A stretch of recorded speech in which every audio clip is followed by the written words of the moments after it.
All right, guys, I'm talking to William Wang. We are breaking down a $758,000 portfolio. He's got 31 ETFs and stocks. This is a great one. Make sure you use the chapters below to just pick each stock you want to look at. William, thanks for being here. Let's jump into the first one. Everyone knows this. VFV, you got 18.5% roughly of your portfolio, $140,000. Why'd you buy it? I think I know why, but just tell us anyways. Yeah, Gary, thanks for having me. It's good to be on the show. I've seen some of your YouTube stuff. You're doing good stuff. Um, with that said, jump right into it. You said VFV. Honestly, I think that's your favorite ETF as well from listening to It is. I love it. watching a few of your episodes on YouTube there. And this is actually I think my third ETF I ever bought. And so right off the bat in the beginning.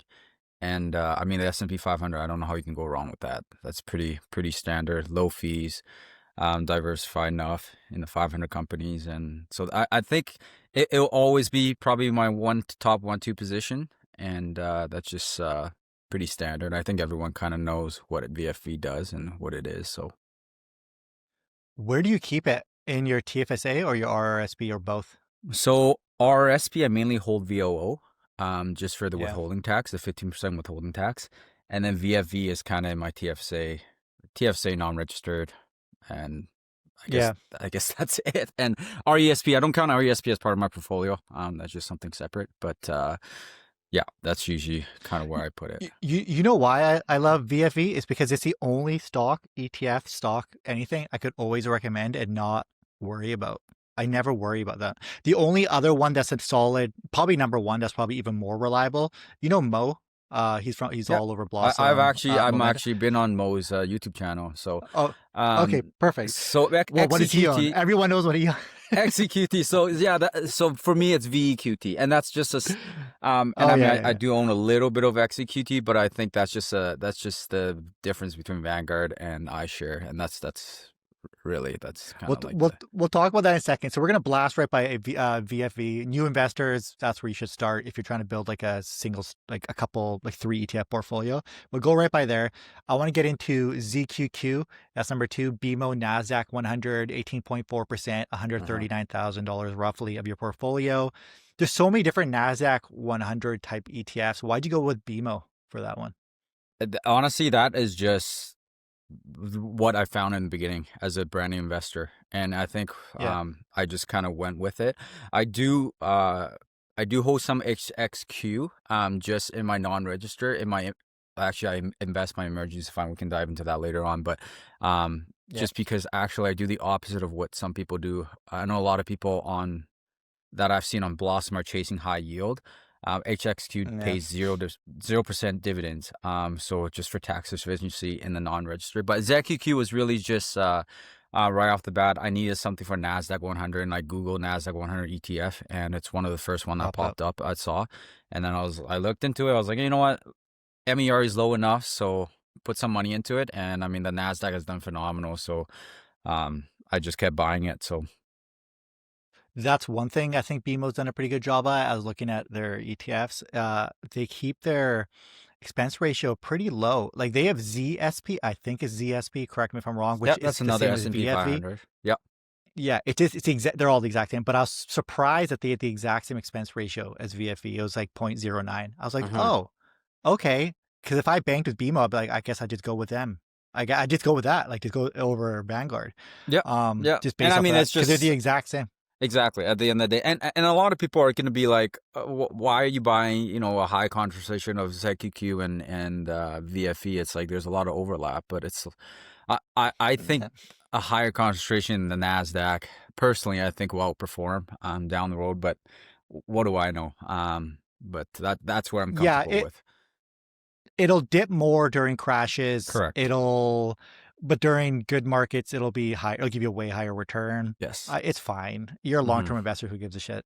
Okay, so now let's go to V. It's just the truth, right? It's like It's whatever. true. Like who cares? My market crashes are just like, all right, I guess I'll buy more of this. That's all it I means, right? agree. Yeah. Uh, market. I will talk a little bit about that. The only time market crashes mean anything for a long-term investor is if that's the time of your life, period of your life, where you're transitioning into retirement and you're selling that portion of your portfolio. You're transitioning into a dividend portfolio, or you're selling it for that 4% to live off of, Yeah. then that sucks, Yeah. right? But if you're not in that period, it has zero effect because you shouldn't have invested that money anyways if you needed it. Like, it Correct. shouldn't have been invested. It should have been in an emergency fund. It should have been somewhere else. It Correct. shouldn't have been invested, right? Yeah. So that's why market crashes don't make a difference, especially when it comes to VFV, ZQQ, ETFs, index fund ETFs, other stocks maybe, but not these. Okay, VEQT, Vanguard All Equity, 15.9%, 120. Okay, so you have Vanguard, I have like I don't know what the word, like a little bit of a touch of the tism, they say, where I like all my things of the V. So I'll use like VEQT, Vanguard. Like, I just like Vanguard because I maybe like the shape of the V, because I know they're psychologically, they're all roughly the same. They're all going to perform the best. The expense ratios are all the same. So like, I don't own XQT or VEQT, but if I made a video, but if I had to pick one, I think my rationale was, I would just go with Vanguard because I already own VFE and I just want more Vs in my portfolio. Okay. It comes down to that silly of an equation, because I'm like, it doesn't make a difference. It makes a bit of a difference, but not really. Yeah. And so VQT there was, like Vanguard. So what actually got me going with the whole DIY investing was Simple Path to Wealth, J.L. Collins. I don't know if you know that book. The whole book talks about the U.S. total market, so VTSAX. Yeah. And so Vanguard is really like the pioneer of really index investing. And Jack Bogle or John Bogle, whichever one you want to say, and that they're the pioneer. So then that's how I got into Vanguard, and ever since then I've just been sticking with Vanguard. So who was I was talking? I think I was talking to maybe Perry from PII. It could have been Paul. We were talking about covered calls. Yeah, of course you were. My brain is oversaturated with covered call investing. I'm a growth investor, so like I've just been in it, but I have a covered call portfolio, but my brain is just like too much. I need a break. You're my break from that right now. Like, just thank you for this. But one thing we talked about was you're investing in various funds because you don't know if the fund will be around. A big part of Vanguard is I always think of like what will still exist in 30 years. So when I think like, VFV should be here in 30 years. Like that fund, the company itself. I think BMO for the Canadian version was another one. That's why I was like, ZSP. I would go for BMO because BMO is too big to fail. They can't go anywhere. Vanguard too big to fail. It's probably why I haven't done a lot of research, but if there was a smaller fund or a smaller, less known company doing an index fund, I'd be less likely to invest in it, even if it had a better expense ratio, purely based off that fact of, I just want to make sure that in 30 years, because these are such set it and forget it investments, I just want to make sure it's still there in 30 years and I don't have to check up on it or do anything, which is, it was something I was subconsciously thinking about a lot, but when they mentioned it in the podcast, one of them, I was like, that is a deciding factor sometimes when it comes to investing for me. So that's why I think maybe that's why the VV thing for me really stood out. When I was looking at Vanguard, I just knew it's like a stable thing. And the liquidity too, right? Like if you're just buying into like a random index fund or random cover call ETF with no liquidity, like there's, like the asset under management is in the millions instead of the billions. Like there's risk to that too as well that nobody really thinks about. If you're looking for massive liquidity though, people will go to SPY. Yep. Is this SPY? It's SPY or SPYI? SPY. That's the most. Yeah. That's the most liquid out of everything. The only reason why SPY has a slightly higher expense ratio, only reason why I didn't go for that was because like I don't care if it's liquid. Like I said, once again, not selling this bad boy for a long time, and it's not worth it for the higher expense ratio because that 0.01 makes a difference for 30 years. Yeah, but at that point, you're talking about SPY and say like VFV or VOO. Like, I mean, there's USD and Canadian difference, but like the liquidity is there's no problem in either of those. I'm talking about like some small fund by CI or Horizon or something like that, some random new index funds or cover call ETFs that people are getting into. So, but this is one I want to talk about. Your next one, actually not this is the next one after this, but we'll talk about this. VUN, Vanguard US Total. Okay, let's talk a little bit about overlap now. Because now I think we've covered 4 that now we have a lot of overlap. VUN 13.8%, 104,000. So now you have VFV, which is S&P 500. You have the NASDAQ 100. You have overlap there, but I'm fine with that overlap. It's just like a even more concentrated version of the S&P 500. So that's great. But then you have VEQT, which is like, all right, now I got the whole world. So you got some overlap, but it's a good way to get emerging markets, developed markets while still getting, But then you got VUN. Mhm. US total. I Mhm. don't, what account do you have this in? Is it in the same accounts that you're holding VFV in? Correct. How are you So working this into your, I gotta explain this because this is interesting. The VUN is actually my first ETF ever. This is actually the oh, okay. U.S. total market that the book that I mentioned, The Simple Path to Wealth. Actually, Mo mentioned it too. I think on your when he talked to you there. Um, so this is the first ETF that I bought, and the book mentions VTSAX, or in the Canadian version VUN, just to buy VUN, and that's it. Set it and forget it. And so I actually don't add to VUN anymore. Period. VQT actually owns VUN. A big part, the Yeah. whole U.S. portion of VQT is actually in VUN, and so I actually stopped adding to VUN, and VUN is just kind of gonna chill there. For a bit there, I kept adding to VUN because that was my first ever ETF, and then now I'm trying to up the concentration of the other ETFs into a higher concentration. But I mean, VUN still, I'm heavy US, and I trust in the US, and I believe in the US. And so I think, like, I mean, VUN would hold small cap versus VFV, which is just the top 500. So because I mean, VUN has 3,500, 3,600 companies, all of US. So, uh, have I thought about getting rid of UN? Yes, but I got a love for VUN because it's my first index, and I'm not. I Yeah. just collect dividends out of that now and kind of just let it grow and do its own thing. So Y- Yeah, and your average price per share is probably dirt cheap compared to what it's at right it now. So is, you, yeah, because you, yeah, it's like yeah. whatever. So I just kind of And let once it again, chill there. honestly, like, and this is where you probably, you're more disciplined than me. The fact that I'm not building it and just staring at it, I would consolidate just purely based off of that. That's But fair. there's no need to. There's zero need to. Like, I think you holding it and then just be like, I'm just gonna build up other positions. That's fine. Why not? Mhm, I just mhm. wouldn't want to look at 5 ETFs over four. That's all. It's just like a visual thing.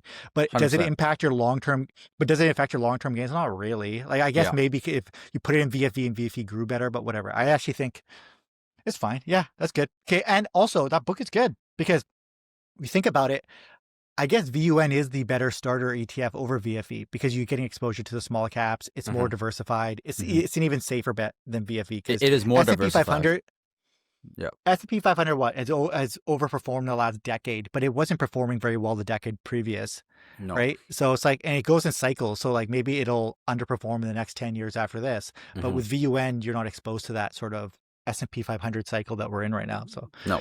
No. yeah, that's a good one. All right, now this is the one. The next one, XAW, iShares Core, MSCI International, 7.3%, $55,000. Hmm. This is good. You got some international exposure now. Yeah, so this one I'm actually increasing allocation actually. So kind of doing the opposite of VUN. I'm trying to Yeah, up this one to, and it's funny because I actually use AI to kind of help me figure out geographic allocation. And so VQT yeah, and XAW is the two that I'm actually going to start upping more, and I have been upping more. XAW, I think I put in probably 30 grand this year, 20, 30 grand just to bump it up more and more. And it just global diversification. That's it. And I know some people or Mo would be like, why the heck don't you just buy XEQT or VEQT? XEW is ex Canada. So I love yeah. Canada, and don't get me wrong, but we are 3% of the world GDP. And so um, having I think XAW and XEQTs, sorry, VEQT is gonna be probably a top 2 or 3 for me in the future. And just I want global diversification, but I also want to keep Canada at a cap.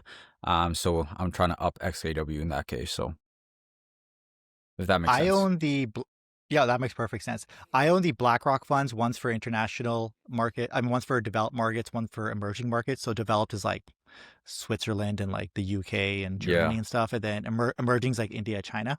Hmm. Um, does XAW have all of them together, Correct. or Yeah. is it? Oh, okay. SKW's got Um, like 9,000 stocks or something like that, and VQT's got like 13,000 or give or take. yeah. So um, So it you just want to takes go out international. Canada. It takes out Canada. So That's it. so US is still in there as well. Correct. Yeah. Yeah. The one reason I was going more into emerging markets because my wife holds the I can't remember it's like XEF or something that is emerging markets, but I'm slowly increasing my exposure to India, to the Chinas, to all those countries now because they're growing they're starting their new cycle now. They're starting their 10-year turn of a little bit of domination. So I'm increasing our allocation there slightly as well. So similar to you, except I'm a little bit more concentrated in emerging markets. Yeah. So I think we're both sort of, yeah. No, that's good. Yeah. Yeah, no, I think that, and everyone is like so heavy US, but like you said, like global, the rest of the world does outperform the US at some point, and so it's like I want to capture I that think too. that's slowly happening now. I think Yeah. this is like the first year we kind of saw that. I did a video on this, it hasn't come out yet, but I think the data we pulled was that the Canadian market slightly outperformed the US market the last 12 months. And then Hmm. even emerging markets was doing really well. It was over a 20% return on the ETFs I owned. So I was like, all right, it wasn't like that before when I started investing. So I think there is that shift slowly happening. Um, Just look at China this year. Like Tencent, yeah. Alibaba, like all the companies are out, like all the tech companies are flying this year. Like in China, it's crazy. I would I'm in this thing right now where I'm actively selecting value stocks because that's what I typically do. I just do value picks, right? I have my Uh-huh. ETFs, but then like I don't know, 70% of my portfolio is just value stocks, like stocks that I think will outperform the S&P 500. I was up to 70%? like yeah, man, that's how I make all my money. I'm really good at it. Like really good. I'm slowly telling people I'm really good. I'll give myself props there. But like I'm slowly kind of like putting information out on like Blossom and my YouTube channel of like, oh, I just bought this stock, but it's so sketchy because if I tell you I just purchased a stock within a time frame and then you Mhm. purchase it and it doesn't perform well, you'd be like, this guy told me a bad trade and then I get in trouble. So what I got to do is like be really careful about what I talk about. I only talk about the ones I think have the lowest risk profile. And then I got to wait like 2 to 4 weeks before I even tell you I bought it, and then 2 to 4 weeks before I tell you. Like it's like all this stuff, right? So like I did that for UNH United Health. Yeah. I'm like I bought them, but I Was that waited before like two Buffett? weeks or 3 weeks right after, and it was my fault because I had been watching it for a while. I didn't pull the trigger, and then I was like, man, I should really buy this. I should really buy this. And then it met all my criteria, but I didn't follow my criteria. I was like, I'm scared. And I shouldn't be scared. It hit on my criteria and I didn't do it. Then as soon as Buffett did, I went, okay, I'll buy it. It But it's was still, I'm free still up like flow. four. It was free falling for a long time there, man. Like Yeah. a long time. I still bought it at cheap, by the way. I'm up like 15%. Hypothetically, I'll do very well on it. Right. But then but I do that for lost stock. Lot stocks, I won't have that. I'll actually just buy it near bottom or I'll average down into the bottom. Right. And Hmm. I average down as it's rising, average up. Right. So, but that's sort of the strategy and that's how I do it. That's how I build all my accounts for the most part. And then I take a lot of overflow from that. And when I sell stocks, I almost always like dump it into like a VFV or something like that. And that's how I actually supercharge my ETF holdings. And it's how I'm able to grow a lot faster. But it takes a shit ton of research. And to talk about that is like, talking about China, I was up till like 2 a.m. just on my phone looking at like Bibli and all these other random Chinese companies. Because I was looking for undervalued Chinese social media companies and all these other just random nooks and crannies of the internet to be Yeah. like, okay, what is like gonna pop off? And I was kind of putting together like a list and like, I think I found a couple things for me to keep my eye on, but deep into China. Uh-huh. So my ETF exposure will get me in there a little bit, but now my value investing brain is going, okay, I got to find some gems in there now too. Yeah. Because I'm looking to like 10x my return no matter what. See, the part that really scares me about China is the government, right? Like That's the biggest thing. it's Yeah. happened in the past, and what's to say, Baba was getting so big, Uh-huh. the government just went in there and said no, you can't do that anymore, basically, and then the stock cratered, and for a long time, it was trading at a valuation that was basically like a financial company versus a high flying tech company, and it's crazy. But I mean, it's coming up a little bit again, but it's just like that's the part that scares me because you don't know. Like the Chinese government can all of a sudden like just shut it down, like any company, and it's just yeah, That's every investor I've talked to who we talk about China has the same problem with it. We're all like, yeah. that's the only reason why we don't invest. It's like you get a good you're in on something the government says no go. You're not playing ball. We're just gonna Uh-huh. take away. We're gonna rug pull and just shut your company down, and that's crazy as an investor. I talked to a couple people about this, and that's why I initially didn't get into China about it, and that's why I haven't pulled the trigger on anything because I'm just like, I don't know, because I just don't want that to happen. Even if I find a gem, is Jack Ma? Is that the guy? Alibaba? Is that his name? Jack That's Ma? the I think he founder, is. yeah, yeah. I don't know if this is just like an internet tale, but it's like I heard he did some criticisms about China and then he just disappeared for a while, like just disappeared. And he came back and giving this lecture in a Chinese elementary school, being like, "We love China." Like he just disappeared for 4 months, came back, being like, "I love China." And I was like, "Yeah, that's sketchy. That's scary, actually." I heard something similar, but whether or not it's true, I have no idea. But yeah, no, I it's don't know. it's I things don't like know. that, man. It's freaking scary though. But I don't know. That's wild, right? But yeah, so I, Yeah, so like I might look at India, but India is too much like the Wild West, man. They don't care over there. I'm Indian, I can say this. They're just brutal. They just do whatever. And so it's just like you're dealing with the most loosey-goosey financial system you could think of. So with yeah, China, it's like too much government control. India, it's like handshake deals and like backstabbing. It's like, I don't know. Just give me good old-fashioned US corruption. I yeah, can believe in it. yeah. It's stable, it's reliable. I got a Right? So like, Taiwanese background, so we're all about the semiconductor. So oh man, yeah. Well, Taiwanese is good, right? You guys got those handful of companies that, well, it's all semiconductors. yeah, I actually I did a video. I did it on my channel a long time ago, but I made it private. It was called "Why is Taiwan So Rich and mm, Not Afraid of China" or something. And I broke down. the Maybe I'll make semiconductor. it public again. I made I made it private because it had nothing really to do with my channel. It was just like basic financial stuff, but it goes into the history of like how Taiwan was created, how like the revolution, the Chinese Revolution, how they came in, how they started in textiles, and how they pivoted into and they built a whole economy around semiconductors. And well, let's go on a little bit of side tangent. You know, when the U.S. is like, "Hey, we're going to build a semiconductor manufacturing infrastructure," like when Trump came into office, like, "We're going to do it. We're going to do it all in house." It's like you don't have enough workers, qualified workers, to meet demand. Mm-mm, It's not about building infrastructure. It's how do you train up an entire population. mm-hmm, Taiwan build up an economy around like every work. Like they have all the skilled workers who know how to do precision crafting of these mm-hmm, semiconductors.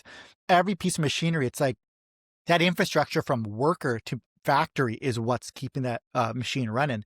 mm-hmm, US, and when you maybe I will make this thing public again, but that was a transition of a decade, 20 years in Taiwan to build up an economy around this thing. US would need to get everyone on board in the same capacity of like, we are going to train a new generation of workers to do this one thing and do it really, really well in order to compete. They don't have the skill level, I think, in my opinion, It's to also the create an tech. There actual was in-house. the tech too. There's actually a video on, like a detailed video on this.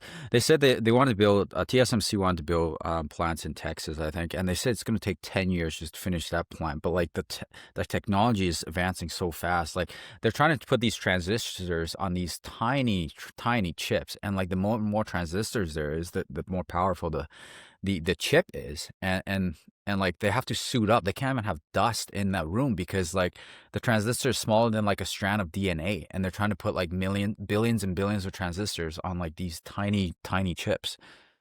Isn't that crazy? That's how it works, though. I was watching everything I learned is off YouTube. So I was watching a YouTube video Yeah. again, and let's say, and I'm going to visualize this for the audience. You look at New York from the sky, you're looking down at buildings, you see the buildings, right? You get closer to the buildings, and as you get closer to the building, it turns back into that overhead view of New York again. And every time you zoom in, it's another overhead view. So as you zoom in more, you see more and more buildings. It's an Yeah. infinite loop of building. That's what transistors are. It's like, they're like, you see all the buildings, you zoom into the transistors, and within that one little transistor, there's another city of transistors. You go to the It's building around, crazy. another city, and that's what they're doing. It's like, it's not even like it's not magic. It's not some crazy like, oh, how do they crazy technology? It's like we're just making really small things and making them smaller and smaller and smaller and making them fit more and more and more. And it's like that's what they're doing. There's precision making smaller and Hmm. smaller and smaller transistors. Like I guess I was shocked by how simple of the idea of what they were doing was. It just like they weren't doing like an elaborate thing. It's like, no, we're just figuring out ways to make this shit smaller and smaller and smaller and smaller and smaller. That's Hmm. the technology, Hmm. which is wild when you think about it. But you guys should Google transistors on YouTube and just watch those videos of slowly zooming in. It's Yeah. crazy. Hmm. Um, what do you think about that? Because they got to break away from that because that has a cap. You can only fit so much eventually. You're going to hit. That's finite, which means you'd have to develop people go like technology is advancing, chips get 2 times faster every year Hmm. until you run out of space. Like, you can only go as small as an atom. That's right? why I'm In the not end, you paid can the only big go. money, man. Yeah. I have So no hey, idea. I'm trying to go through your list, and I'm talking about hey, what will happen with Yeah, I know. transistors? We kind of went off track there, but I mean, like Jensen Huang, CEO of Nvidia, is Taiwanese, and AMD, Yeah, the CEO, she's Taiwanese too, and it's just like that's his cousin. That's his cousin. really okay. Yeah, I didn't know that, They're but related. They're related. It's oh, weird, crazy family. that is crazy. But yeah, Yeah. so it's because we went from I guess China to India, and then I was like, oh, it's like my background's Well, Taiwanese, so really, then what we were talking about was XAW. XAW. That's Uh, how that whole thing. okay, Yeah. we're gonna blast through this next one though. XEQT. We talked this one to death. Everyone likes it. It's the worldwide fund. Where do you have? I just want to know what account you have this in. So this is actually just okay. So last year, around this time last year, I decided to invest my emergency fund. Sounds whatever. Some people are going to disagree with it, but um, thoughts behind was that XQT is my emergency fund. Is one of my emergency fund is XQT, the other one is HXQ that I mentioned earlier, and that's it. And so for years, I've had these cash, this a decent amount of cash, just holding cash, and I was like. Yeah. It was in my Simple cash account or checking account now, whatever they call it, collecting whatever between 3 to 5% interest, and the market was roaring, and I was like, I never need this. Anytime something comes out, my paycheck covers everything that I need to cover, Yeah. and so I'm like, this doesn't make any sense. So then I just decided to invest, and now I'm up like 20% on both. So I'm just gonna keep it invested. I don't care that emergency. I still have cash, like some cash around, Do but you go ahead. is the I guess is the leeway basically you have this in XEQT. That's actually not too bad. Actually, now that you're kind of saying it, going, oh shit, maybe I should do that. But it do you just keep a little bit extra topped up in your checking? That's about it. Then you're just like, oh, let's keep a little bit float extra, Yeah, so just to have as a I made buffer. a post on Blossom, I don't know, a month or two ago, and I know it blew up. A lot of people commented, and there was a bunch of people going back and forth on it. But it was a rant on TD Bank, and so TD Bank used to require $5,000 in their checking account minimum. So you can't even go below that by a day. And I don't know who you bank with, but if you go below by a day, they charge you $30 for the month. And so I What? would keep, yeah, it's crazy. Like so if you go below 5K, they charge you $30. So I would keep 8K in my checking, and my wife would keep 8K in her checking. And so, because we have bills and stuff coming out throughout the month, and so then I don't want to go near that 5K threshold. And they freaking changed it to 6K just like this summer. And I was like, I'm done. So then I basically said, I'm transferring everything to Simple, and I'm done with it. Because I was keeping 16K between my wife and I just in cash. Like, and Yeah, that that's might not, stupid. That's that might, yeah. like, 16K in the grand scheme of thing isn't a ton of time, but it's still, it's still 16K. And then I also had an emergency fund on the side too. So then that's the emergency fund I invested into XQT and VQT. And then now the 16K that we have with TD is now actually just in cash that we just hang on to. So we like I might actually invest that as well. But it was for the long time that I was like, I have money in the bank that I need to keep a minimum. So why do I have another pile of money just chilling as an emergency fund? And I know all the But financial guru like Dave Ramsey talks about, you have to have 3 to 6 months of emergency. But I'm like, if a true emergency happens, I'll just sell some stocks. I can cover, and I need a roof for 20 grand. I can cover that, no problem. Like, there's no yeah, emergency that I see. XEQT. Yeah. Yeah, there's no emergency that I see that I can't just cover for it by selling a little bit of VFE or whatever I need to sell. So if my furnace goes, I need to, 20 grand, 30 grand, whatever, 40 grand, I can cover all of it. So I was just like, I need to just invest this. This doesn't make any sense. The only way that wouldn't work is if the entire world economy collapsed, Mhm. and you couldn't. That's the only way you couldn't offload your VFE and your XEQT in time. And if that happened, your cash is useless anyways because But at we're in that the point, you're Armageddon. gonna go to Home Depot to buy. You're gonna go to Home Depot to buy parts to fix your roof, and Home Depot is shut down anyway, so it doesn't even matter. Yeah, that's what I mean. I want to stay on this way because I kind of like where you're thinking. First off, I just want to, as you're saying, I'm realizing before you started investing young, right? You started investing at 23 years old, right? Yeah, So yeah. you're pretty young. So you haven't lived this. I started investing later than you, but I remember I was raised that it's all about saving. So having cash in your account just getting hit by inflation was always a good thing when I was growing up. It was like, that's how you're responsible. And if I had 16,000 in my cash account, I'd be like, yeah, I'm just being responsible. Now, if I have 16,000, I'm being irresponsible because I know so much about investing. You're like, why the fuck? I mean, I shouldn't swear YouTube. I gotta edit this one out. I'm trying to get flagged by the algorithm. That's what it is. But why the fudge am I keeping this money when it could be making me 10%? It could be making me 6%, 10%, 15%. Crazy covered call. Let's go for 150%. Woo! Right? Free money. But like, woo! That's how I see covered calls right now. But it's crazy how your brain changes. And a lot of the education process for investing is getting people to understand that. And it's like when people realize that, it's like the world, the view of money changes, the world changes, and then you're like, oh, money was always my employee. I just wasn't using them correctly. Yeah. That's why I view money. I view money as a worker. It's go work for me, go make some more money from money. Right. Yeah. That's how it is. So I don't like it sitting around. Now, 16 grand. I used to be crazy with it. I used to have like tens and tens of thousands of dollars in cash. As I got investing more, I got smaller and smaller and smaller. Now I think I'm more like 10 grand. I keep just sort of liquid floating around. And that, in 1 month, that just goes up and down between 5 and 10 grand. It just bounces around like all the time, but it's always sort of around 10. But I don't like to go over that now because I'm like, it could just be used better for stuff. Now, you said your emergency fund is XQT. I like that because I just had a lot of mine is held up in like cash ETFs and stuff, which whatever. But you think about it, like if you go through 9 years without an emergency, or 5 years, 6 years, 7 years, like you're executing in 5, 6 years. I'm not saying it's gonna outperform cash, but like there's a high chance that that's gonna happen. Almost positive it will though, yeah. Right, because that's what happens. Like something crazy. I've been investing for 9 years now, give or take 8, 9 years, and doesn't sound like a long time if you think about it, but and in that time, I haven't had any emergency, like I said, that I couldn't cover. So I never had to touch the cash. And I'm like, had I invested that this entire time, it would have like tripled or double at least, right? Gosh darn it, you're giving me a lot to think about now because now I'm sort of reevaluating my approach. I had a lot in cash ETFs. None of it's listed on. I don't put any of that stuff on Blossom. And the only thing that stuff I have on Blossom is my covered call ETF portfolio and the cash I've allocated for that portfolio.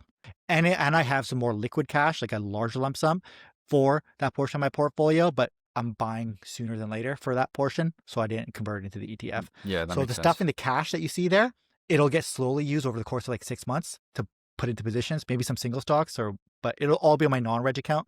And then I have liquid cash that you can't see. So when I start buying things and my cash ETF doesn't go down, it's because I had liquid on me that I specifically was buying for. So it's just for that.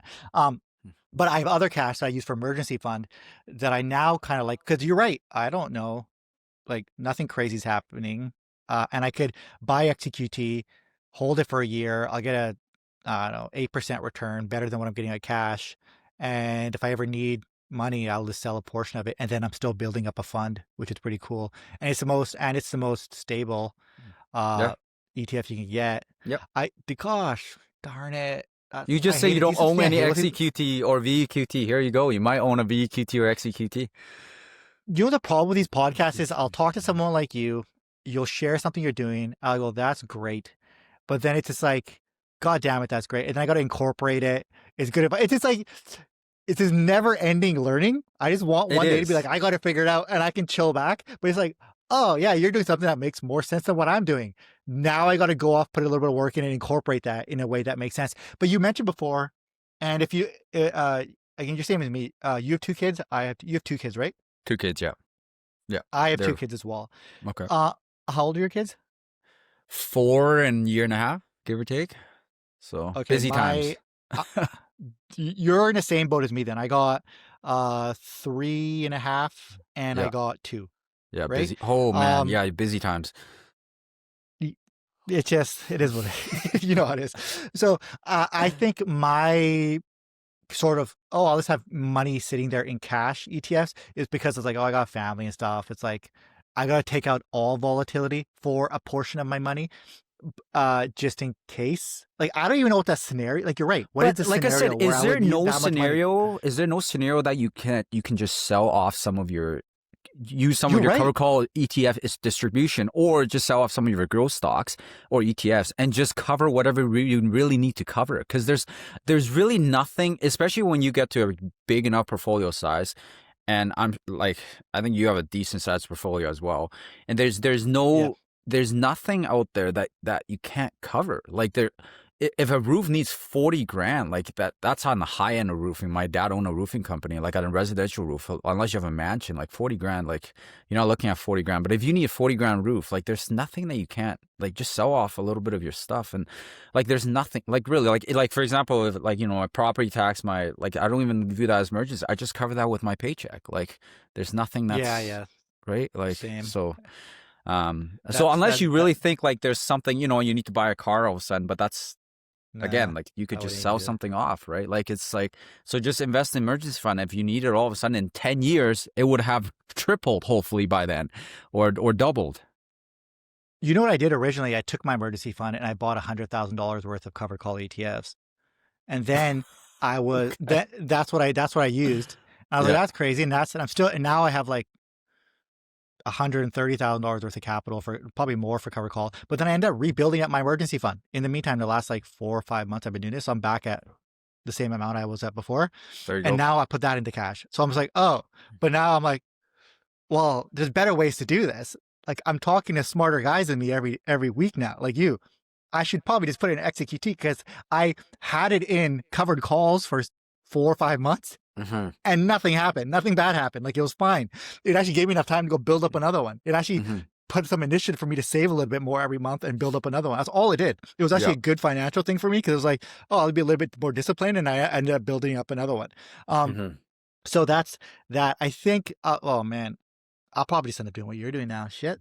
There you And go. then for your XQT, then let's say your emergency for XQT, what account did you keep it in then? Sorry, is that It's all non-reg? Then non-reg. just Yeah, everything is non-reg. Yeah, and honestly, I don't. Who do you bank? What's your brokerage? I use. RBC. I'm Okay. RBC and Questrade So I and have Interactive Questrade Broker and as well. Wealthsimple, but I really like how Wealthsimple does the in a non-reg you can open up multiple non-reg accounts. So then I just open up a separate category and label it emergency fund, and I just invested that in XQT and HXQ. So but yeah, so that you can literally do the separate category. But yeah, and I also want to say, just for your viewers there, don't actually invest in your emergency fund if you don't like. I'm in the point where I feel like I have a decent sized portfolio to cover the emergency. But if you're at a point where, let's say you got $50,000 or even $20,000 in an investment account, like, and I would actually set emergency fund in cash in that case. Because if the market does Yeah, drop and you don't have something, because your portfolio is dropping at the same time as the market is dropping. So yeah. you should actually have that cash there for your emergency. Like if that makes sense to you, like, because if you don't have a big enough That investment portfolio, same thing with like life insurance. Like some people don't have life insurance once they get to say even $1 million portfolio. Because what's the point? Like you're self-insured. Yep. I agree with you on that. And thank you for saying that, because I think the reason why we're chill about this is because our portfolio size. I'll give a rough number. My portfolio is well over 7 figures, my investment portfolio. Nice. Right. And I talked about this. I talked about this in the podcast, and I've been pretty transparent. The only reason why I don't mention it is because my wife's super Indian, and we have something called Nazar. And anyone who's Indian knows what it is. You just like not good to tell people once you hit a Yeah. certain amount of money, how much money Hmm. you're making. So I just said, but then she was cool. I was like, well, I need some sort of social proof. She's like, well, just talk about your covered call stuff in your non-registered Yeah. thing. I was like, all right, great. There's a compromise. Husband and wife, she's not mad at me. We're good. So, and I think there's enough money in there where people go, okay, at least when I talk about a stock, it's in that thing, and they know that I'm Yeah. actually using my real money. So And at seven we're fine there. figures, like But at seven figures, like yeah, you can afford to invest your yeah, emergency fund, right? Right. that's what I mean. I think that's why. It's like, oh yeah, it's this weird thing because I've been poor before. I've had no money, and I think it's always like, and my investment was always like my insurance policy in life. And I put so much work building that thing up that I feel like if I ever had to sell that portion of that 7 figure, it's like I'm doing something wrong. Like it's not meant to be spent right now. And I'm supposed to be spending it when I'm in my 50s. It's like I don't ever want to. I've never used a dollar of it ever. Yeah. And it just keeps Me too. growing. I only ever put money in it, and I feel like my poor man brain that I had for more of my life than not doesn't allow me to. I don't view that as mine. Almost, it's Were your almost like parents this thing. It's like first? Sorry, go ahead. They immigrated from India, so Okay, so immigrant parents. I asked that because like first generation immigrant for your parents, and I asked this because I see it in the immigrant community, like the Yeah, scarcity mindset. Like I saw it yeah, growing up, like like I mean I grew up in, I would say I grew up pretty good. Like I yeah. never lacked anything or anything like that, but I think it's that mentality, man. Like the just same thing. It goes back to earlier. You say cash, like you just want to hold cash. And growing up, like having cash was good, even though inflation is killing it. But it's like this comfort of knowing that, things are being covered. Like especially like growing up in an immigrant family. I don't know like something about it, but it's We're waiting for a famine to happen. What are we waiting for? Like, I don't know what we're waiting for, but we're waiting for some unknown, unexplainable, horrible event to happen where we'll just need a lot of cash for some reason. But it's not happening. I don't know if it ever will happen. Like, my wife will always say, she's like, what are you preparing for? Because I'll be like, I'll go to the gym. I got to get in shape. Who's trying to fight you? Nobody. It's like, what are you hoarding all this cash for? What is no, like, like, we're in no financial duress. Like, what are you hoarding cash for? It's like, what is happening? Chill out, hmm man. I'm like, I yeah. don't know. And the covered call thing actually was a psychological thing for myself. I'm gonna be building that back up. I sold my positions only to make a more conservative covered call position that I could actually build up over 20 years. Mine was Uh-huh. too like gambling centric of like, let's chase yields. And I hated that. It just was against my personality. So I'm going a more conservative route this time. But the covered call was, I wanted then something psychological for myself where I have it in my non-reg. I got like $100 something thousand invested in it. It pays me monthly or whatever. The yield gives, I get a monthly yield. That's not obviously not all profit. But on months I don't want to do anything, I just reinvest. But on months where I'm like, I want to buy myself something. Just I want to do something for myself. I'll go spend it on some bullshit. I'll go out and go do something fun. I'll go do something because like you're a dad. It's very easy for us to spend money on our loved ones, our spouse, our kids, and all hmm that. But often the dad will be like, and I'm wearing the same. I get so much flack online because I wear the same shit We're and like everybody wearing the because same I've T-shirt, man. yeah, yeah, exactly. I've owned this stuff. This is the same outfit I have for like 20 years. I don't buy anything. I my standard of living is roughly the same at I'm making quite a bit now as when I was making under $50,000. I've actually changed nothing in how I dress, how I operate. Nothing has changed, right? Kids and stuff Yeah, take up a lot of my money, and those are expensive when you're trying to yeah. give them the best life. You put them in jujitsu, you put them all other different things. But me as a human being, it's very low. But I thought, well, man, maybe I kind of deserve to like treat myself a little bit. But I couldn't even justify it of just spending money that goes nowhere. I'm like, well, if I use it from a covered call, I can use those premiums and that'll be my spending money on the months. Like I couldn't even spend money that led to nothing. It had to be some sort of dividend for me to justify spending it on nothing. That's That's how fair. the scarcity mindset, it's totally like my brain totally screwed up on that. But it's also a reason why I was able to save way more money than everyone else because I didn't spend it on bullshit. I was able to save, invest, save, invest, save, invest, never worry about impressing other people, right? Never worry about, Yeah, do I have the nicest car? I'm like, well, this car works just fine. I'll just drive this, right? So yeah, I had no car loans, no car payments, stuff like that, yep. right? So it's like a good and bad thing. But I'm at the hmm point in my life where I'm older than you. You're probably in your early 30s, I'm probably 31.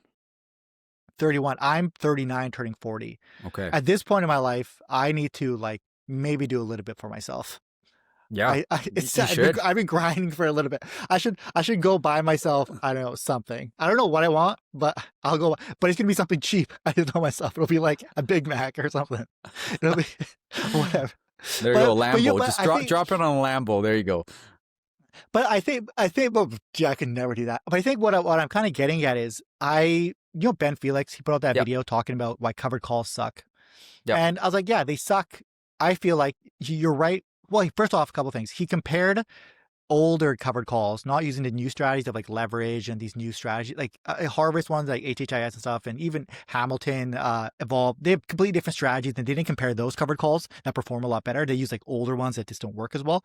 But he had a point. He's like, and I think I'll agree with him here. The data is a growth investment should always outperform a covered call over 10, 20. Correct. This is not enough historical data for a covered call to be like, we perform better. You've only been around for 2 years. We just don't know, right? hmm Maybe you do. I don't know. But he negated the emotional factor of investing. I know you're not supposed to get emotional, but when I describe my covered call, I was like, I want to do something for myself. I want to live a little bit in the moment. That hmm is why it appealed to me. I think people don't factor that in when these arguments I see online with covered call versus growth, because you're a growth investor, I'm a growth investor, Mhm. but they forget the human element because we're still human beings and investing is being done by human beings. And a lot of people, fire movement, are like, I'm willing to cap my growth by 10% maybe. I'm ready to end up with $800,000 instead of 1.2 million if I can live off some of that today rather than waiting 20 years.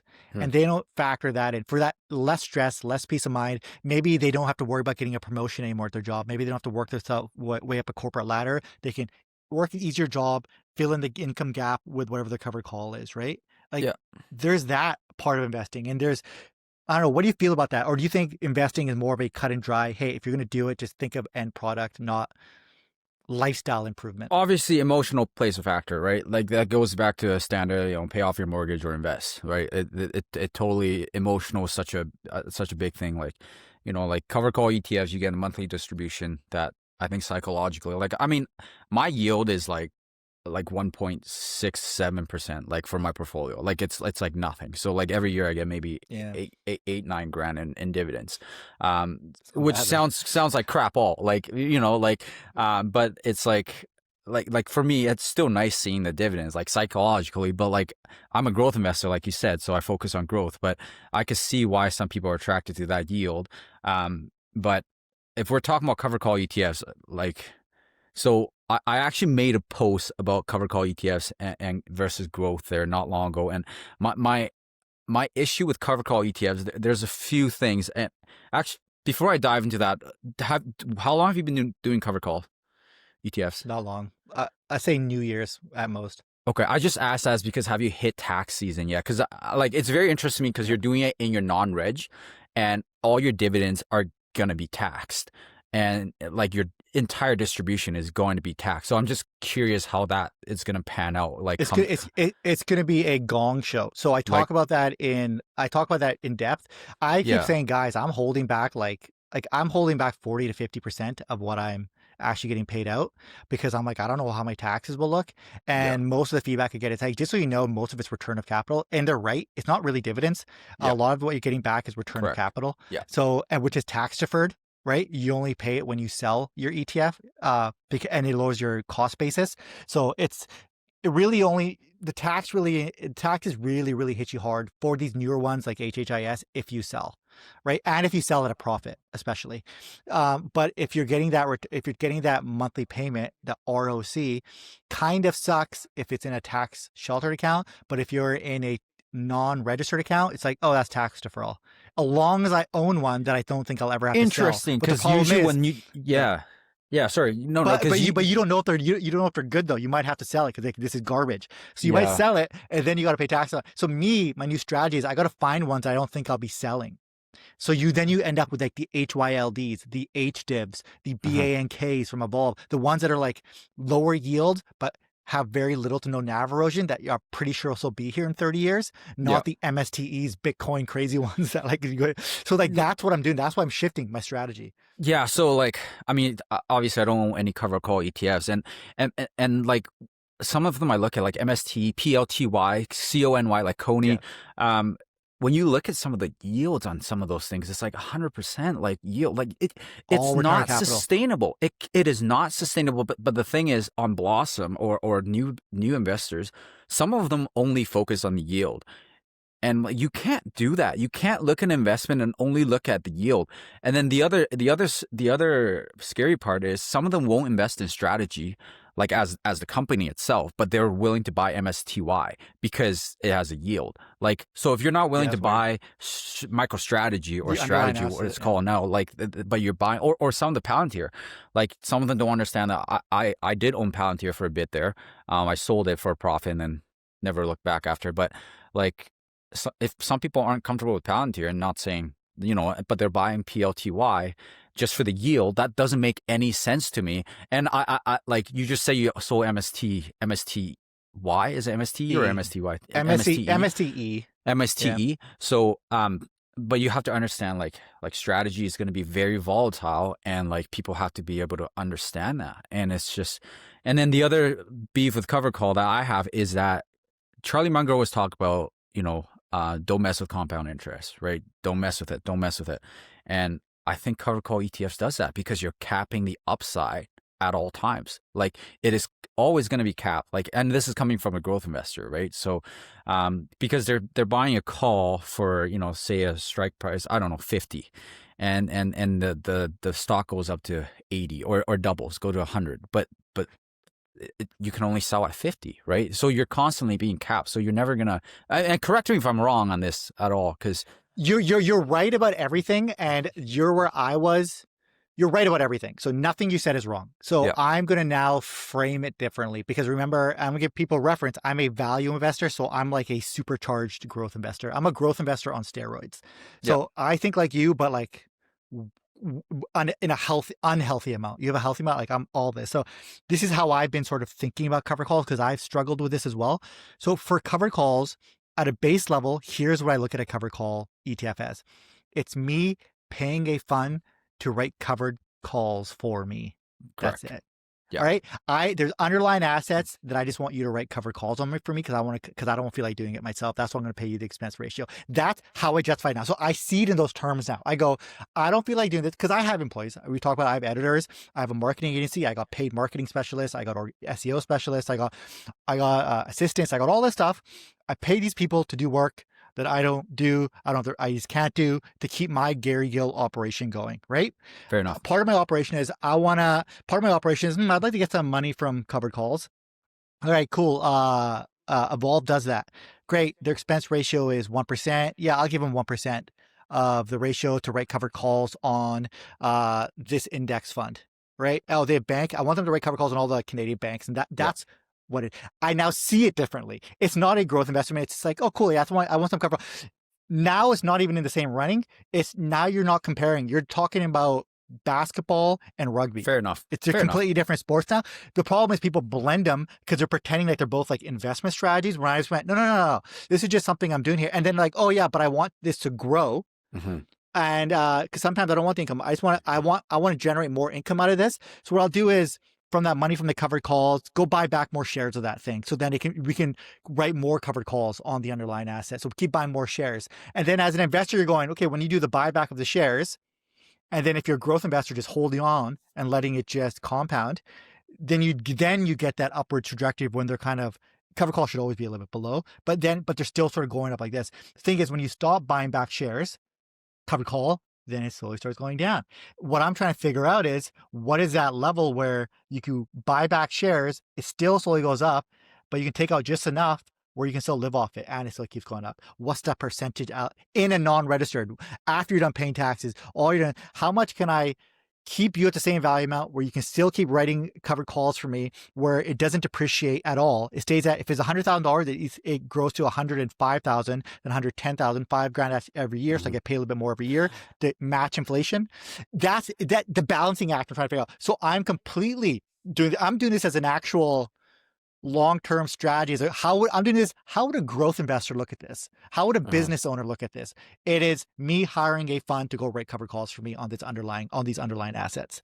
That's fair. It's not I'm an investor. That you know what I mean? Like I Yep. view it differently now. It's Yep. completely different.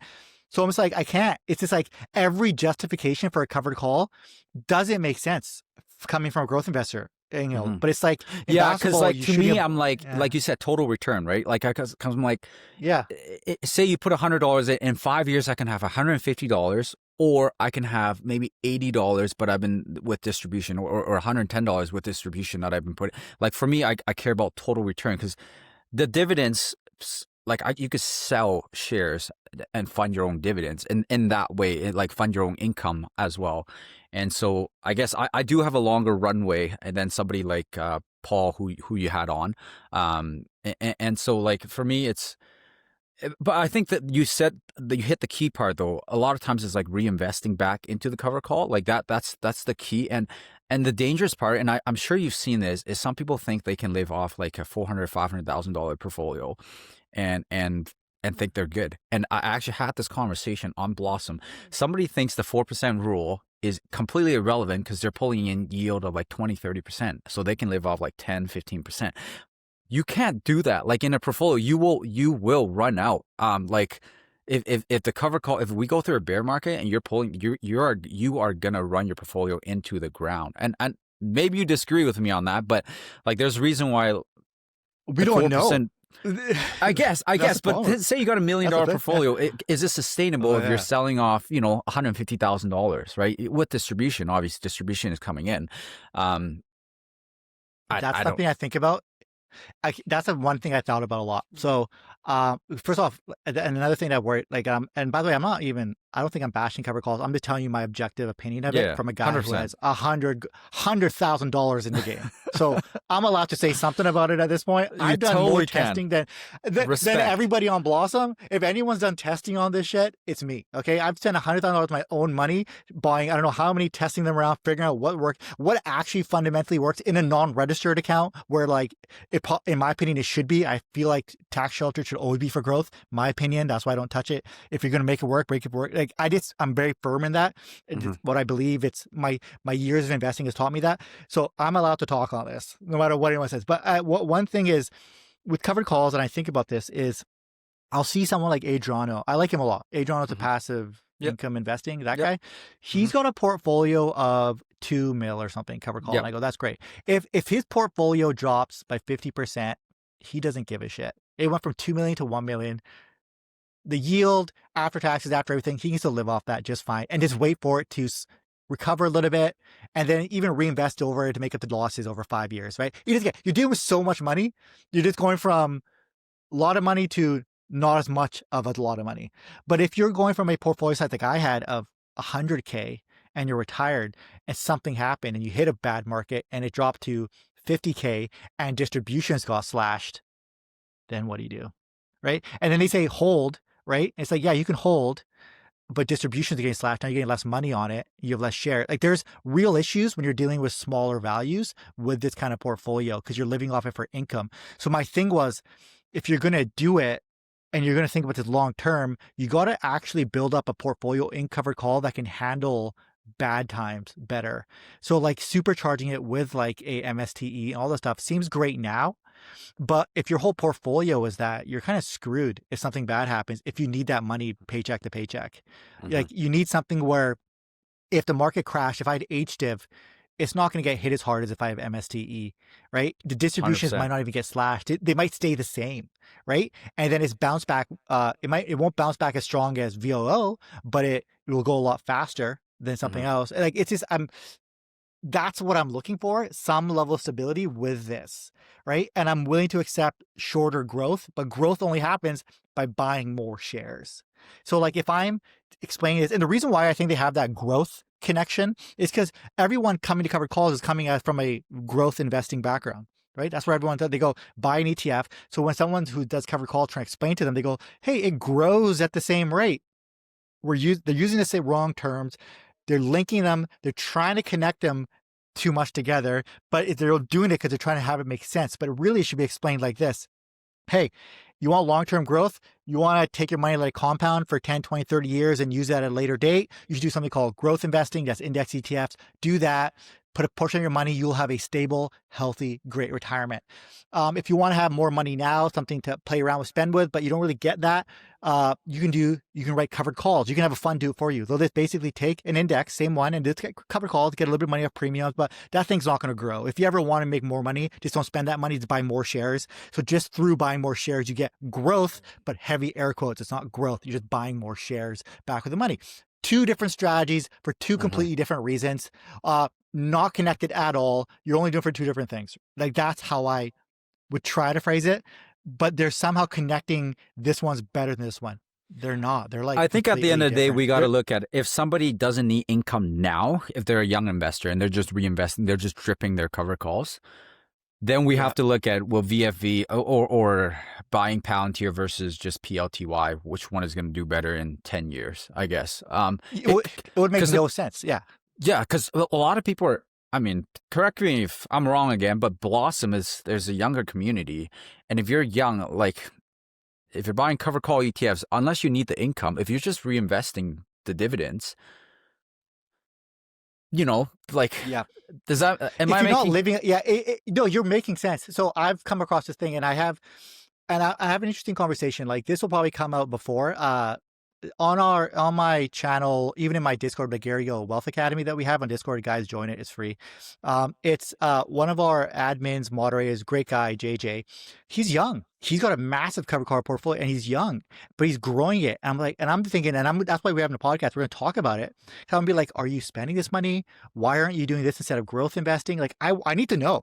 I only will know until I talk to that guy, like what's the reasoning behind it. Because I'm thinking in my brain, and maybe I'm old, I'm 40, JJ's probably must be in his mid-20s or something. I'm thinking, if you're not using the money, just go buy like XHT VOO and just check back in 30 years and just dump money into that thing nonstop and then just live off paychecks you're getting from work. But are you in that FIRE movement of like, I don't want to work. I just want to live off this thing, and I'm totally cool having a smaller, and like some months, because I'm in Thailand traveling this month, I'll only spend $300, right? Because I'm just backpacking, right? So it'll all get reinvested, right? Some months I'll do something expensive, so I'll spend more. It's like, oh, I get it. Like, you don't want to do anything. You just want to keep living off this, reinvest in the months you spend less. And I'm like, I get it. Slower growth, but you can just live like this lifestyle. But that's if So they're for lifestyle, retired fully, that they're actually using their portfolio. If somebody's still getting a paycheck, they're just spending their paycheck. Like, then they're just leaving their portfolio and dripping it, right? And so yeah. I Yeah, don't that's know. what I mean. It doesn't make sense. It doesn't make sense if you have money and you're spending your paycheck. That's what I mean. Like, it only makes sense if you're completely living off that portfolio or it's your main source, if you're a younger person. But even if you're a younger person, though, wouldn't you need a lot of money to start with to have a worthwhile monthly payout to make it worth? So how did you get that money in the first place? Or like, I questions is why we have the podcast. It's like, that's why I'm excited to talk to JJ about this, because I'm just like, what is going on? You need to explain it to me, because he's going to say something or I'm going to have like an aha moment, or like, oh, that's why you're doing it. I know, because he has a $600,000 portfolio of like covered calls, and At he's 21 super years young. old? So like, he's doing, no, 20, he's young. I'm going to say round numbers, 23, 24 or something like that. He's young. Dang. He's Good young. for him. And so like, so whatever he's doing, I need to figure out what he's doing, because like, maybe he's like how I'm trying to figure out my in line of how I'm making it work for my life. Has he figured out something that works for his age, for his goals? And what are those goals that he has? What is his financial situation? I don't know. But like, I don't know. That's our covered call tangent for this conversation. Let's move on to the next ETF. That's fair. Yeah, but we'll loop back to this. So we did Vanguard, VUS. We're at Costco, CUS. Now we're going to single stocks. Costco 2.2%. Costco has a dividend yield on it too. That's pretty healthy from what I remember. 16,000. Do you buy single stocks often now? Because you do have quite a few here, or do you try to do majority of your investing in ETFs? Majority in ETFs. I keep my individual stocks at like 10% of my portfolio, and that's been kind of like the steady rule. But I just play around with it, really. I'm not a great stock picker in general. I'm not like you. But companies that I know that I'll stick with. And honestly, have I thought about liquidating my entire individual stock positions? Yes. I'm literally just playing with like even the $3,000 and $2,000 here and there. Like, even if they 100 times, times 100%, I'm making $2,000, $3,000. Like, so I'm just really playing around with it, just for fun. So yeah, I've thought about like Costco. Honestly, I'll probably buy Costco forever. I love Costco in person, like the actual store itself and the company. Costco, I think it's a solid company. I think it's hot. The valuation is really high right now. It's got a PE of 54, 55 for a grocery store, basically. But do I think Costco is going anywhere anytime soon? No. And do I believe the future of Costco? Yes. That's why I hold Costco. Costco is a good one. I don't own it, but it's something I would consider buying during another market crash. So when April happened, I bought up a ton of stocks that I like, my high conviction stocks. I was like, oh, they're all on discount. I'll buy more Google. I'll buy my more of this, because they're all like dropped by 40%. I was looking at Costco, but just for the sheer fact of like, you only have so much money you can spend. I didn't buy it because I was like, oh, I was going to buy the other ones I had. But if I already own Costco 1,000%, I would have bought it during a crash at a lower price, because its bounce back would always be higher than the S&P 500. And it was probably most likely if I had to check. All right. EQB, what's that? EQB Inc. Equitable Bank. EQ Bank. I don't know if you heard of it. Kind of like Oh, EQ Bank. Oh, okay. Yeah, yeah, Canadian yeah. bank, kind of like Tangerine, simply. It's a online bank. EQ is actually it's done okay for me. All right, it's been raising its going back to dividends. It's been raising its dividends actually pretty aggressively over the years, and I haven't added EQ for a bit now, but it was. I think it's my second biggest position now. I think after I sold SMCI, I bought more Costco and VOO. So I think Costco surpassed EQB.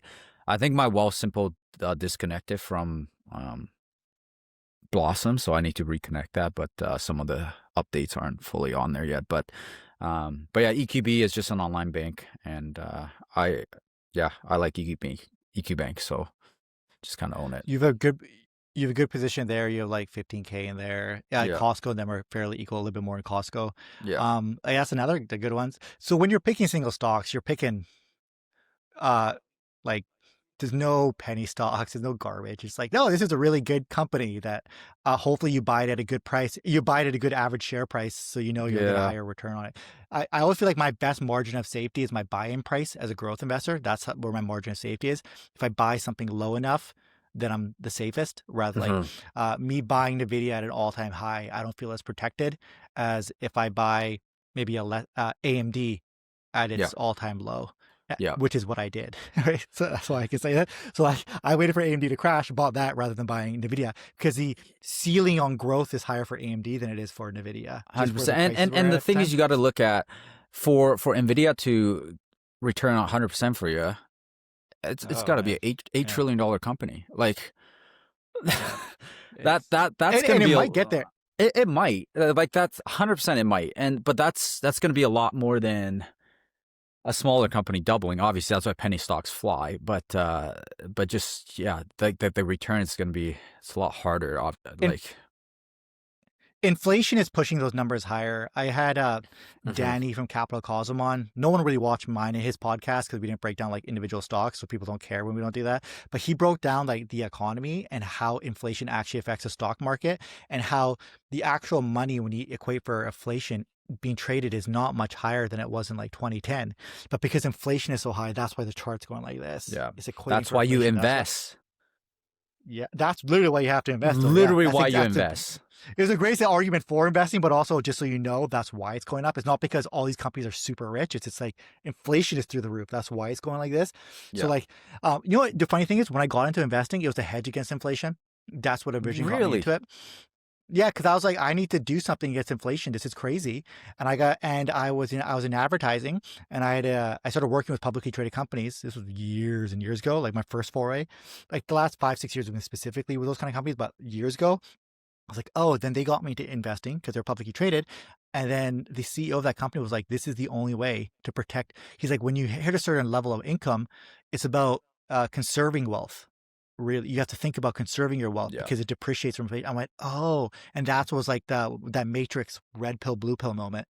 And so my whole goal was when I first started investing was hedge against inflation, get this money somewhere where I can beat inflation and some. And then I just Yeah. supercharged it with like, I want to make some actual money off this. And then read it. And then it started, because it's like, once you start going with investing, right? You just get more excited about it. You start learning more. You learn how to optimize it and stuff. But that's the whole purpose of it with me when I started, That's protect amazing, my man. money. Yeah. Um, all right. What do we have here? We have VCN, Vanguard, FTCE, Canada. Wait a second. That's Canada again. That's all Canada. That's all of, that's VCN all is of, all that's, Canada. Yeah. So it's kind of like VUN, total US, but total Canada. So have I added to this in a while? No, no. It's also one of my early ones that I don't sell stuff, man. That's my I just freaking fair buy and enough. I'm like I just buy and hold forever, really. But VCN is also one of my early ETFs. VCN is in VEQT. So VCN, VUN are both in VEQT. So that's why I've stopped adding to VUN and VCN. I just buy VEQT. Honestly, that's good for you. If it doesn't bother you looking at it, fine. I don't like the fact it bother. I'm looking at your list right now and it's bothering me. I'm going to go. We could clean up the Yeah, clutter. I It's just know like I can clean but it up. but it's a neat freak. It doesn't affect anything. Yeah. Really? Like, obviously, you're I probably don't better buy allocated, maybe anymore. higher Like yield. if you look at my Blossom, if you look at my portfolio, really like the ping wheel, like really it's like the top 4 or 5 makes up like everything, and then like the rest is like just like all lumped together into like like the other percentage. So like really at the end of the day, it's all just I buy into like the other main big ETFs like the VFEs, EQQ, but other than that, it's like I should clean it up a little bit better, and it's like I should be like Mo and just say screw it, just execute and chill. Fuck. And I I envy that actually don't about know you. how Mo Jesus. does that. Like that actually takes a Mhm. different level of like different level of like not just giving a damn about like not caring at all about looking at your investment at all and just buying the same thing, buying the same thing, buying the same. Like I find investing fun. Like it's fun for me to Yeah. buy like different ETFs and stuff like that. And I don't know about like I'm sure you're the same way. And I'm just trying Yeah. different strategy. That's why you're trying to cover call ETFs with 100 grand in, and like it's just like different strategy. And it's just like you're trying to be like it's a game at the same time you're trying to make money, but it's also like it. I I don't know Mo how to must have describe such it. a Mo must have such a relaxing balance to life. Like the fact that he just has to execute each, it says a lot about who he is as a human being, Yeah. right? Like me doing $100,000 in on covered calls, testing, buying value stocks is an indicator of how relaxing I would be to hang out with, right? Because like constantly supercharged, constantly optimize, trying to figure out the best, most efficient way to do something. Yeah. That it's who I am, so I'm never gonna stop it. But god damn it, I think Mo's got it figured out. Of like, Is he right, just outperforming the okay, majority of investors out there? Probably. Like he's probably probably not me though. doing Not me though. Haha. yeah, yeah, but like for a lot of people who just pick and choose random stocks, is he outperforming Yeah, them in in probably a 10-year span? Probably. he's Um outperforming them yearly, man. Most people don't know what they're doing when they pick stocks. That's the thing. That's why I can't recommend it. that's You why just can't. that's why I It's cap it at 10%, man, cuz like I just well. Here's the thing. Here's why picking stocks. You work full time. You have a whole nother career. uh I know what you do just by looking at your Blossom. I can just probably dissect what you do because you wrote it on your Blossom, right? It Yep. says police by day, investor by night. So you're okay telling people. Yeah, that's Because some fine. people don't want their career. Yeah, okay. So like you have a career that takes up a lot of your day, a lot of your Yep. time. Yep. That's not associated with investing. Everything I do, at least 12 hours a day, uh, is something of investing. And every conversation I have for 12 hours a day is investing. I have someone telling me something. I'm ingesting something. There's information coming in and out constantly. Yeah. Yeah, I have allocation of time to pick one stock every 2 weeks to invest some money in that's been well researched. If I didn't have that, hell no, I would never do it. I would only have my ETFs. I'd probably have a 5 ETF portfolio, maybe 6, right, depending on what I'm looking for, and set it and forget it. I still probably won't do XEQT. That's still way too simple for me. But I'll probably just do it and do that because that's the only way I could have a return. I would make too many bad decisions if I didn't have the same amount of time I had right now. Yep. If I Yep. ever slow down, if I go like I'm getting tired in life, I'm going to sell off all my individual stock positions if I think they're at the right price and then consolidate into just index funds, everything. Yeah. And then this relax more, right? Yeah. That's just how it is. If you And I don't want got to the go time, don't back. bother. I want to go back to what you said, and like really, I have been contemplating like selling off all my stocks. Maybe I'll keep Costco. That's probably the one I'll keep because I love Why Costco. not? Costco's so good. It's so safe. Yeah. The thing is, for example, you talk about United Health. Unless you have a big position in an individual stock and you truly have good conviction about it, it doesn't matter like if it goes 20, 30%. Like I said, if you're Yeah. putting 10 grand in a stock and it goes 30%, 20%, congrats, you made 2 grand, 3 grand. So Yeah. so for me, even capping it at 10% or so, like really 70 grand, 75 grand, 78 grand, whatever, 80 grand of individual stocks, and it's all these different individual stocks. So that's what drives me kind of like, okay, I don't know if this is actually even smart to do because, like, if you're putting into the United Health, right? Say it really matters if you put 200 grand to United Health or 100 grand to United Health, or if even you know if you put 80 grand, 50 grand, and if it doubles, okay, that's pretty good. But if you're the thing is like if you got to have good conviction because like for me, I'm scared to put. I mean, I don't have a $5 million portfolio, so I would be scared to put 50 grand, like drop 50 grand at once just on one stock personally. Yeah. or 100 grand on one stock personally, because if it drops, like I can put 100 grand into S&P 500, no problem, because I know it'll come back. Yeah. But for me to put 100 grand down on a stock, I personally need to have, okay, for sure this is gonna do really well in the next 5 years, 10 years, etc. Like versus, like like if it drops 50%, like I don't know if it'll come Then, back. Like I don't know if a company will come back from a 50% drop because it's an individual company yep. versus an index fund. So that's where the balance is, right? Because if you're not putting a big enough number, the effect won't really matter, because it's like, unless you're getting I 1,000, like was a Carvana, all of a sudden you put 10 grand in Carvana and it times yeah. 2,000, right? Like it's like that's the only time that it really matters, if you're picking penny stocks or really high risk stocks. But like if you're putting into solid companies, like, yeah, I'll explain what I do, because I was sort of on what you're doing before.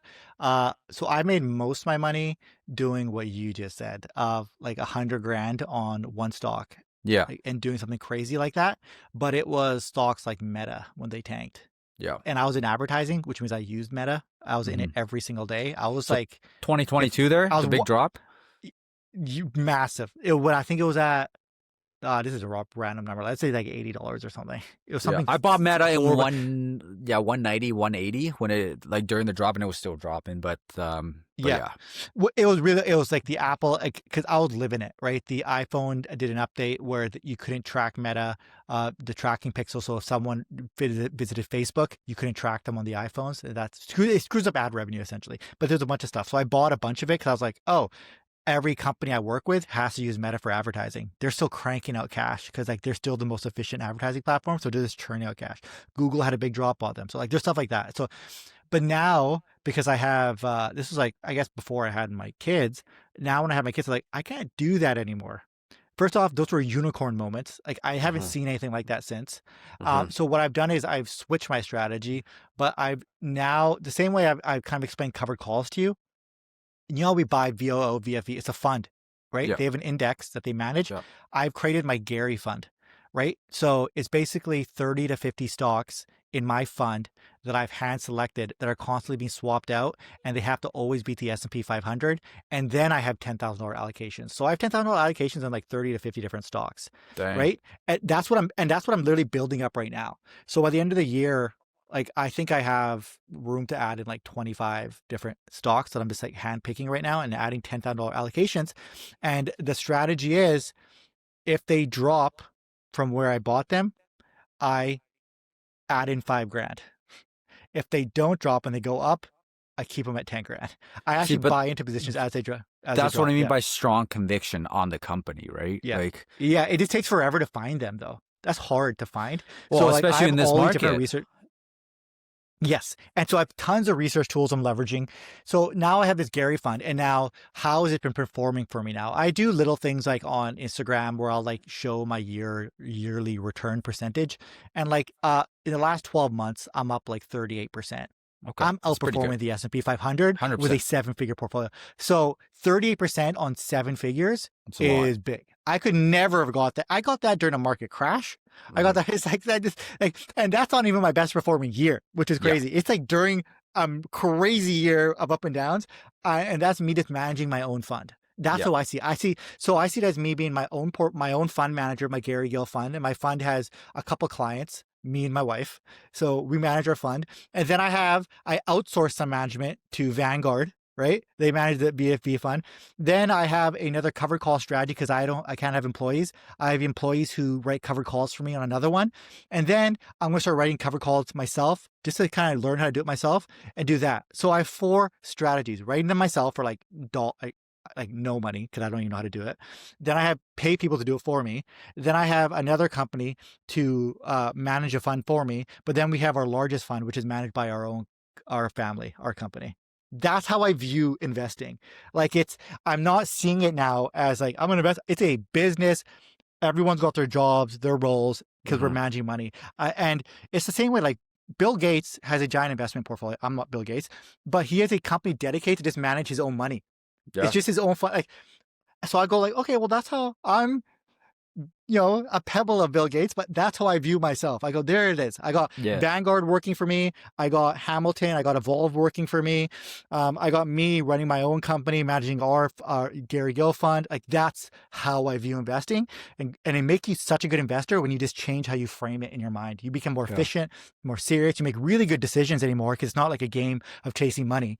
Mm-hmm. It's a business. It's a Yeah. business. That's how Yeah. I see it. But that's sort of my strategy now. So like, and that's that's only in the last few years I've been using that Gary Gill fund of 10,000 increments. If it starts dipping more, by the way, I have percentage points. So if it hits gets too low, then I have to make sure, do I sell this or do I hold on?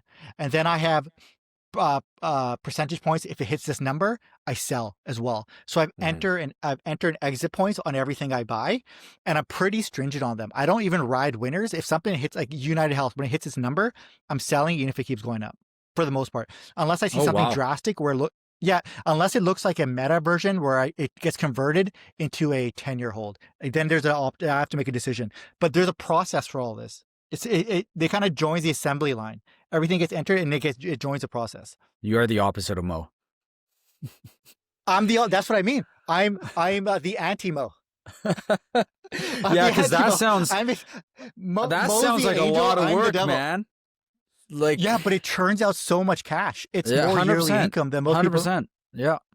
That's what I mean. Like, it's if like, it works for you, man, that's the way to go, man. Yeah. If it works for you, and that's that is the investing, right? It's so personal, right? It's so fun to me. Like I love when I can invest, like, when I buy and input things, and like it's super fun for me. Even though like majority of mine is ETF, and that's why I have this 10% stock, because I just like try to play around with it. And I'm very blue chip though, like you said. Like I don't have any penny stocks, and like I buy companies that I know, and things like that. But for the most part, I have one penny stock. I have a company called Wolf Speed. I talk about it every once in a while. Okay. I got a little bit of money. It's garbage. I got it to stop myself from making bad decisions. I do this. How is it done for you? I'm up like $50 or something. I don't know. It's like sometimes I'll lose like $5,000 in one day, and then I'll be like up $5,000. It's that kind of stock. Oh, and man. You know what it is? It's actually, believe it or not, I think it's going to be profitable in 5 years. But they're losing money. But they create the wafers that AI chips sit on, that the actual processing chips sit on, because they sit on these plastic wafers, right? They manufacture those wafers in the United States. They're just not really well managed, so they're not very efficient. But if they pick this in management, they manufacture the wafers that the Intel chip would sit on, that everything else sits on. So they have an actual use, and it's something that would actually help build up that infrastructure that everyone keeps talking about. That's why I invested in them, but a very small point. But for me, it was the same reason why I go to the casino and I put $50 on red. I lose, and then I don't spend any money gambling for the rest of the evening. That's my $50 on red. I always lose a little bit. I go, well, only good decision now. I got that out of my system, and then I just don't like. So and I don't sell it. So I only have to do it, and I just stare and I look at it and I go, oh, and I never feel bad. It's kind of entertaining. I like mentioning it. It's a good conversation piece. That's fair. But that's sort of what that is. But the ETFs, though, and let's go back to that for a second. The reason why I can do value investing and I can pick these single stocks is because, like I said, 30% of my portfolio is still ETFs.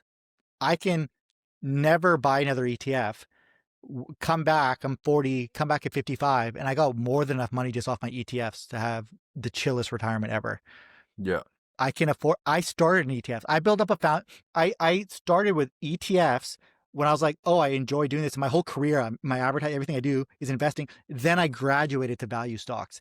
And then when I had both dialed in, I said, let's mess around with covered calls. It's like, I didn't go covered calls, value stocks. I did it, I feel like, the right way. Yeah. I made sure I was failure proof with having a foundation of ETFs, but no matter how many dumb decisions I make, my family is always financially safe. Nothing. I can't screw it up. If I never sell those ETFs, no matter what I do, all the money I lose now is house money. I don't care. Like, what do I care? Oh, I care, but it doesn't actually affect anything, because my retirement, my wife's retirement, my kids, everyone's fine because we have so much money in ETFs. And all this other stuff I'm doing, it's just like, it's just me. It's my personality coming through now at that point. Yeah, that's fair. Right? So, that makes sense. And I wouldn't mess around with any of this stuff if I didn't have a foundation of ETFs. And that's what, and I talk a lot of value investors, guys who only buy single stocks, and they look at me The same way people who look at me who do growth investing where I buy covered calls, they go like, why are you buying ETFs? That's dumb. Like they look at me that way because they're like, when you buy VOO, you're technically buying a bunch of undervalued stock and overvalued stocks. So you're not getting the best price, right? Mhm. If you just buy individual stocks, you buy them when they're undervalued, you'll always get a better return. Like, so Mhm. they look at me like, why even waste 30% of your portfolio? And then I explain to them because I want peace of mind. Right? Yep. Why do you want covered calls? Oh, because I want to spend money today. It's like you're always giving an excuse to the other type of investing style of why you're doing that one. So And no side is going to win because the other side is just going to stick to whatever side they decide, right? And it's just, yeah, all I've effectively done is made every type of investor think I'm an idiot because I'm doing every style. So no matter what, everyone thinks I'm a moron. Why is he doing that one? Why is he doing that one? Because they ah, all work. to each their They own, all right? work for different. Yeah, Yeah. but they all work. They all have their place. I just want all the different places right now. I'm just at that Mhm. point in my life. All right, let's go to. We're still working through the list, guys. Yeah. Hey, do you like the podcast structure? Yeah, it's This is good. This makes me feel bad about how many freaking holdings I have now, but not as many as you, I guess. Like your yeah. Oh, 50, mine's 50 different individual stocks there. yeah. Yes, but it's organized because each stock is filling a position. Yes. Yes. Biotech market cap, expected growth. So Yeah. it's actually like when I look at it, it's like organized. It's like proof. It's like it's all there's no overlap in my Yeah. brain, right? Just like you Yeah. don't want like overlap. So like it's same thing. So like it does help a little bit. I was actually going to mention that because when I was looking at this, I go like, why does it mind bother me? Like, oh yeah, because I buy for lack of overlap. Okay, Yeah. so where are we now? We're at VCM. We did that. Then we're at XUU, iShares Core S&P US again. Another one I bought early on, never sold. That's the same thing as VUN. Yeah. Yeah.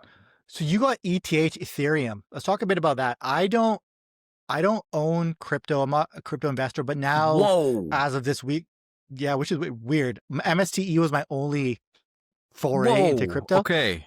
I know. And here's why. First off, if I don't understand it, I don't buy it. I talked to all the Bitcoin people and I was like, I still don't get its value. I was like, I don't get it. You can't spend it. Like I it's only respect worth that. something. But I wasn't computing, but then it got to the point where like, dude, this is worth like a $2 trillion.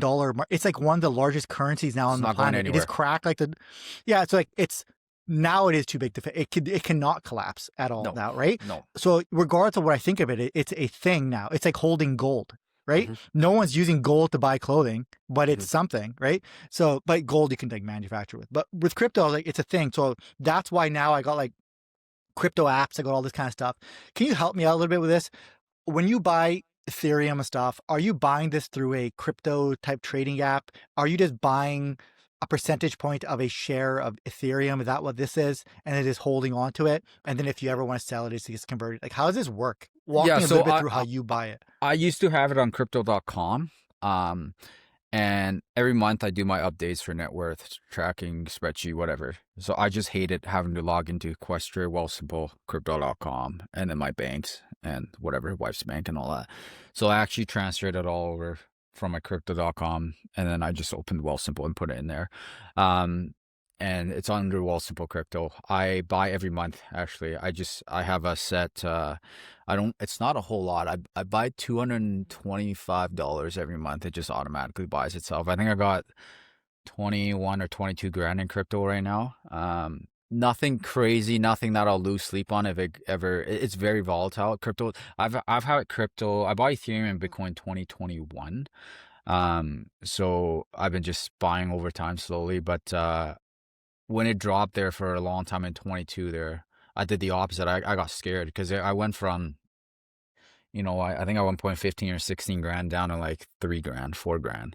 And I was like, oh yeah, that is hard. I was like, and then crypto is still like you, like, is crypto going to go to zero? Like, I don't know, but that's why I capped it at like, 2 or 3% of my portfolio. Cause I was like, I gotta like figure all those. And then I ended up still dollar cost averaging. At the time, I think it was like $50 or $60 a month when it was low. And then I've been increasing. And then so now I buy every month. I don't really look at it much. I just hold. I'm a long-term guy, so I buy and hold. And do I believe in the future? So really, when I learned that you can buy like cars, I heard it was on like a Lambo dealership down in Florida or something. You can buy Lamborghinis with Bitcoin now and stuff. Like when I heard stuff like that, I'm like, okay, when you can start purchasing material stuff with cryptocurrency, then you know it's becoming like legit. And then in my job, like the amount of crypto frauds that happen, it's insane. Like it's absolutely insane. And then one of my actually field coach who trained me when I graduated from the academy is actually the crypto coordinator for our entire province. So he's the main guy who does any crypto frauds and stuff. So then I had some chats with him about crypto, and then from there I was like, okay, it's not going anywhere. So I just buy every month, and it's kind of just dollar cost average and see what happens. And I'm up, over 100% plus on easy on both. So it's Ethereum and Bitcoin are the two that you're buying, because they're the two big ones, right? yeah. So Ethereum and Bitcoin. I own some XRP, and then I bought Shiba. This is just a meme coin. I had $80 in it and went to over $1,000. I put $80, went over $1,000. Now it's at like $200-300. I never sold. Just held it. One of my first guests on the podcast, he's the one who kind of started talking to me about crypto, is Ron from Ron's Basement. He's a gold and silver investor, but he started a meme coin.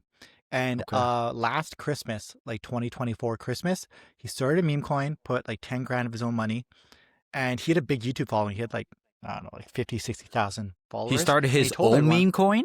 His own meme coin? Mm-hmm. Okay. Yeah, using Solana. I think that's the underlying coin to build it off of.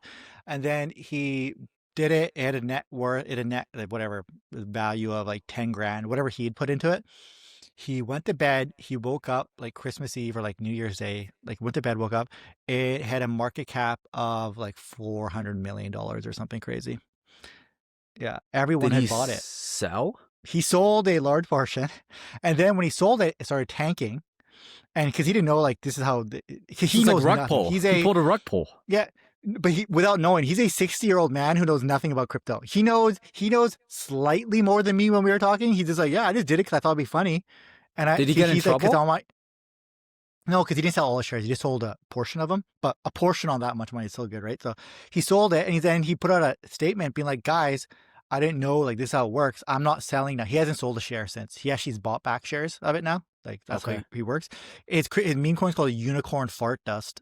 And they're big on Twitter. I guess it's going well, but essentially that's his experience. So he's just like, I didn't know what crypto was. I bought it as a joke because I'm gold and silver investor, right? And people in gold and silver hate crypto. It's not real mining. That's how they see it. He bought it, told his audience. It caught wind because they're like, hey, this boomer just started a meme coin because he's like 60, right? So everyone thought it was hilarious. Bought it. It's called Unicorn Fart Dust because he's making fun of some other unicorn meme coin. It skyrocketed, and now it's averaged out, like it's leveled out at like still like $54 million or something. Oh my gosh. This guy's worked his whole life hard. And one day he just like for fun started a meme coin and became a millionaire overnight. I'm looking at it right now. That is like Unicorn Fart Dust. That's craziness, man. That's crazy. It should still probably be valued at like 50 million or something crazy. I don't know. Let's see what the market cap is. What's the market cap for Unicorn Fart? But yeah, that's sort of my introduction of like crypto. 21.84 million USD. 21.84. So like $40 million Canadian. Yeah. For a guy who has $10,000 investment and didn't even know what he's doing. So not bad return on investment. So that's Unicorn Fart Test, but it did get up super high. Like after this podcast, take a look at the chart. It would be around Christmas time. You'll see a giant spike, and it got to like 400 million, something crazy. That's crazy. But yeah, that's that. That's my experience with it. So I think you're doing the right dollar cost averaging, and I think that's how I would do it. Just kind of set it up, set it and forget it. Good on you for dollar cost averaging when it crashed, though, because you're right. Hindsight is 2020. Conversation is very different back then. Everyone's like, hey, this thing gonna go to zero. It's just a fad. This is back when like GameStop stuff was happening. Everyone just thought pump and dump schemes were everywhere.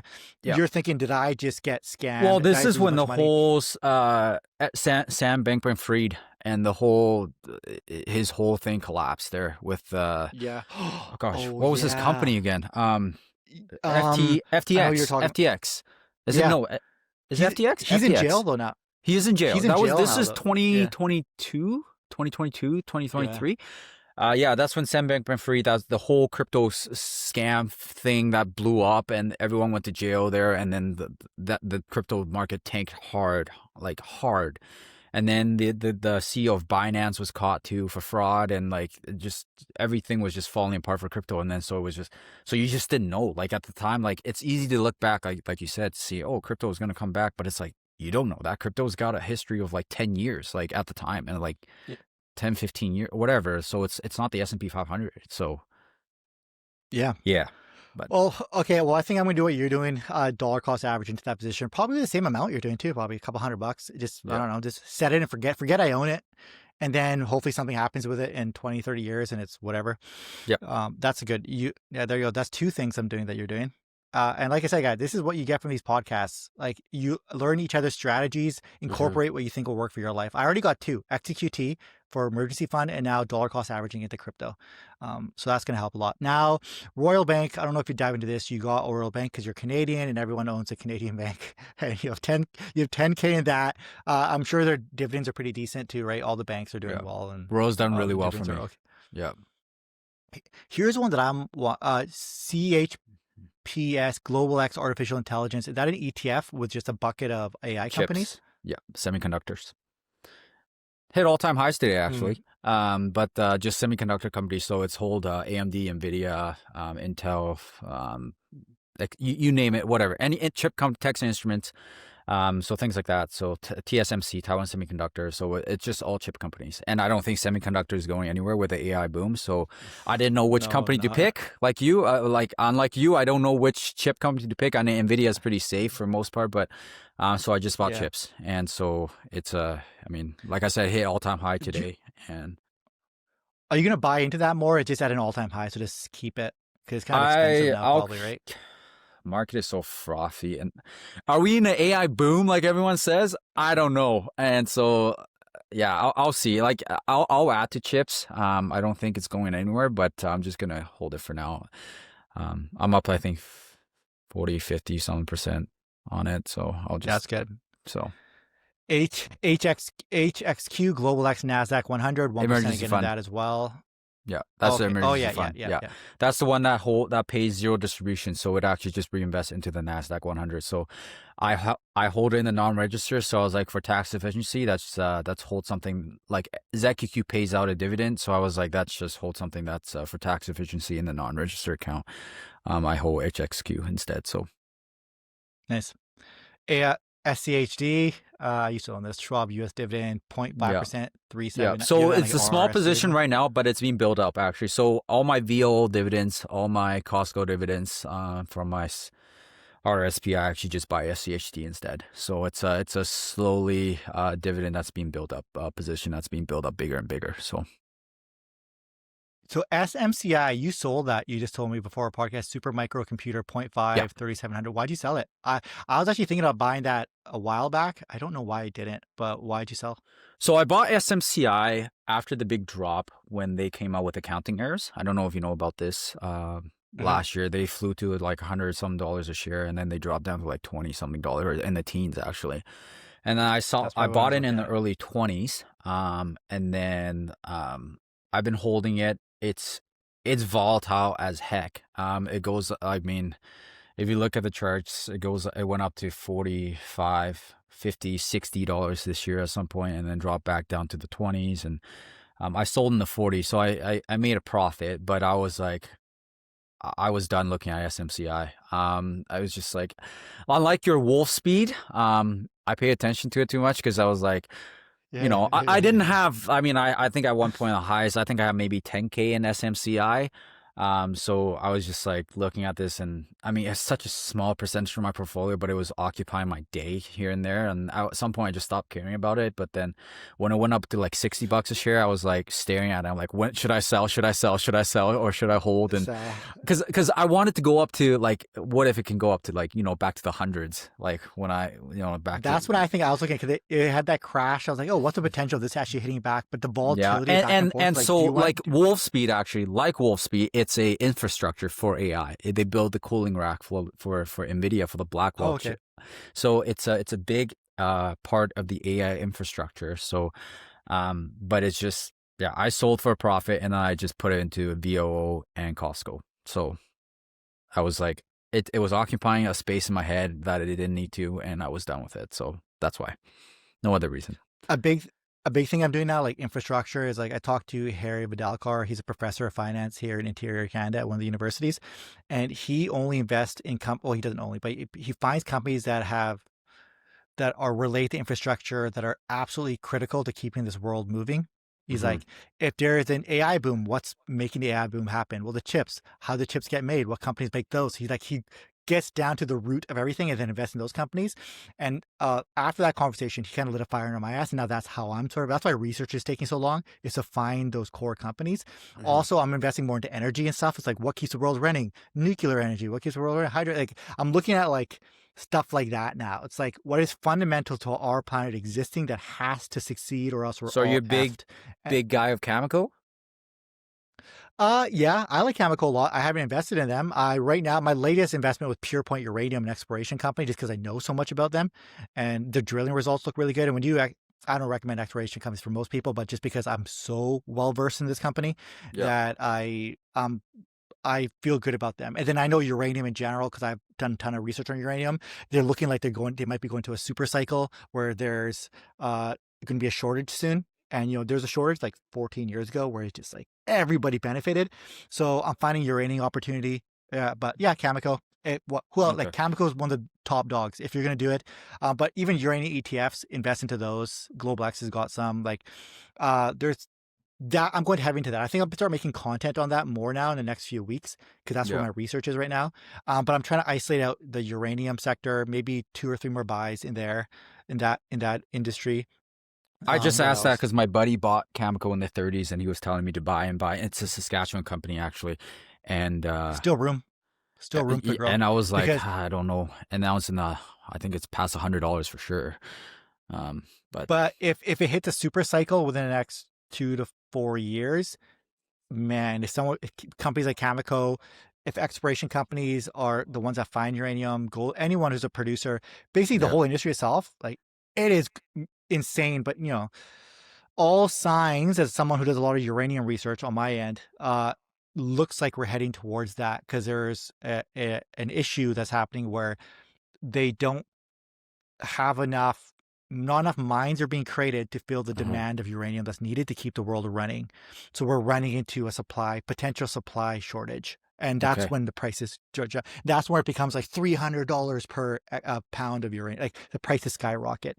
So knowing that, feeling that sentiment, feeling that is in the atmosphere, I'm just doing more research to be like, okay, what are the couple of companies I can get on now that'll yeah, benefit most from some sort of thing? So those are like, let's be modest here, 3 to 5 year holds. So like when I yeah. bought a Pure Point Uranium, I'm like, all right, I bought it. I think I have a good entry price, but I'm going to walk away for 3 to 5 years I'm gonna put that on my watch and list. then What's come the back. ticker for that? Uh, PTU, right? PTU. PTU, I think. Yeah, they just had a I really see it. good. They had a press release that just came out this morning. They found 8% grade uranium in the ground, It's more very drilling small cap. results. Super small cap, but I know a lot about their management, a lot about them. And I know what they're up to over there.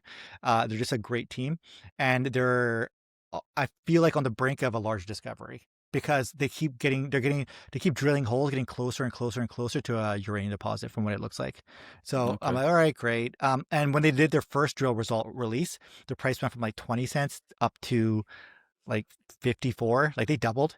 And now let's just maintain that price, right? Because then they're going to probably start drilling up again and see if they hit the actual uranium probably after winter. We'll see. It's all in Uh-huh. the press release, but um, that's one. But there's companies like that, which Yeah, are my higher risk companies. But then there's yeah, companies like Cameco, which are your sure things, and that's yeah, what I'll be buying up yeah, of those, and even the ETFs. So I'm looking at getting the whole entire market. But when we mean by infrastructure, you need exploration, you need producers, there's a funnel. I'm picking a couple, 1 or 2 explorers, 1 or 2 producers, then an ETF. Like, I'm filling in all the gaps. yeah. But then I'm like, then I got uranium covered. So when a super cycle happens, I can maximize my gains I actually if agree it with you happens. because we need energy to run all these, first of all, AI infrastructures, and I think nuclear is the way to solve that. And I think last year that Microsoft leased out a few nuclear plants just to for their AI to power their AI essentially. That's what's And powering it right now. That's people don't know that. It's nuclear energy is pretty clean. It's not what people. It's not like The Simpsons. It's not what they think it is. It's yeah, not super. Well, they got to it put it is. It's somewhere, the but it's cleanest clean. energy form actually, well, other than solar. But Yeah, yeah, yeah, it's yeah. and wind. But yeah, All right, so that's nuclear. Where are we right now? Let's blast through some of these. So we did yeah. we did uh Shopify. That's a good one in zero point 0.5. Did you buy that a long time ago or is that a I recent bought one? that when it was $40, and I mean, should I have put 50K into Shopify when it was $34 or $30 or $40? Yes, I should have. But If you're psychic. here's the conviction, right? Like, of like, can I drop? Yeah. So Shopify is up, 300-400% for me. So I just I just have it there, man. Just We'd whatever, all be doing its own thing. bajillionaires if we invested in our potential winners. We'd all be worth hundreds of millions of Yeah. dollars. So VDY, Vanguard, FTSE Canada, you have $2,000 in that that one is 1.3%. actually like SCHD building. I'm taking the dividends from Royal, EQB, etc., and actually putting it into VDY. So it's All right. it's the US version of SCHD. I mean the Canadian version of SCHD. Yeah.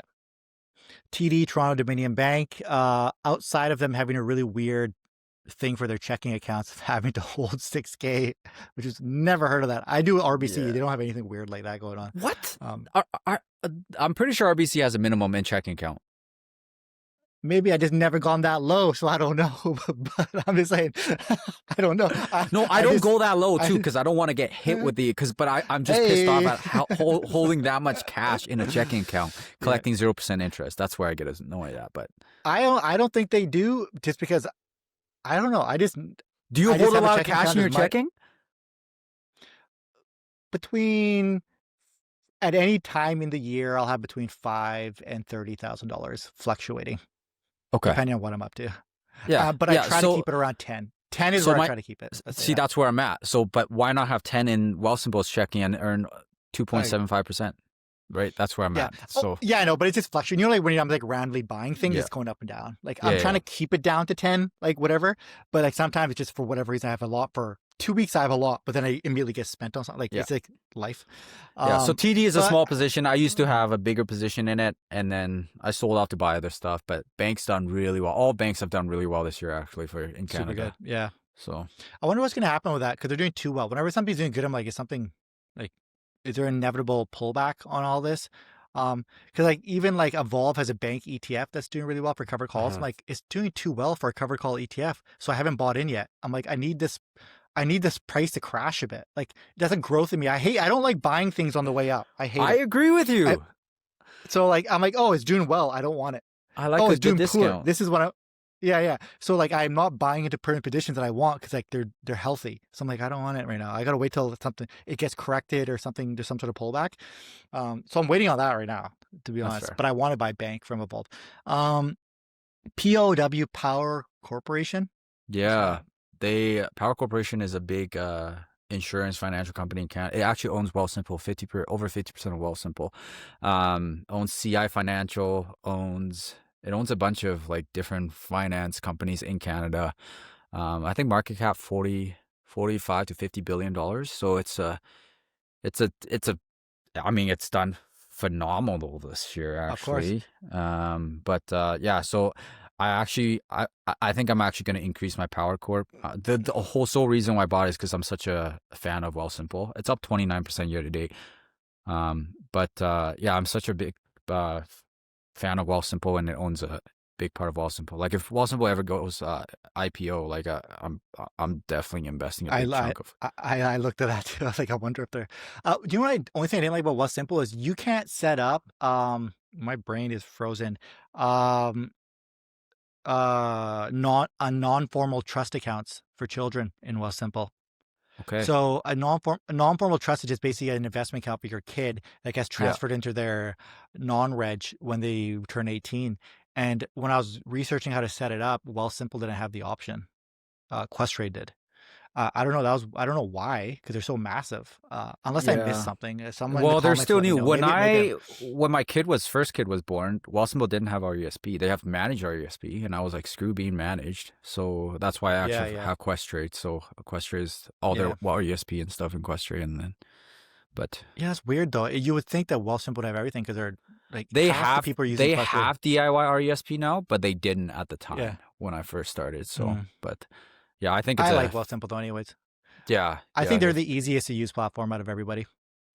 I agree. Another one I forgot to mention was I use Moomoo for where I'm trying to learn my covered call investing because Okay. Moomoo's been a sponsor on this channel as well. So I'm already set with them with an account. They're really good for like anything that leverages like a lot of data. That platform is really good for like if Sweet. you're a super investing nerd. Moomoo's good for like advanced investors where you're just looking at charts all day and stuff like that. Yeah, For yeah. beginner investors, like Wealthsimple is a little bit better because it's like easier on the eyes. It's like Mhm. less overwhelming, but it can still do everything. Moom is a little bit more like if you just want to look at charts and like financial Yeah. statements and like day trade and stuff like that. So that's just something to throw out there.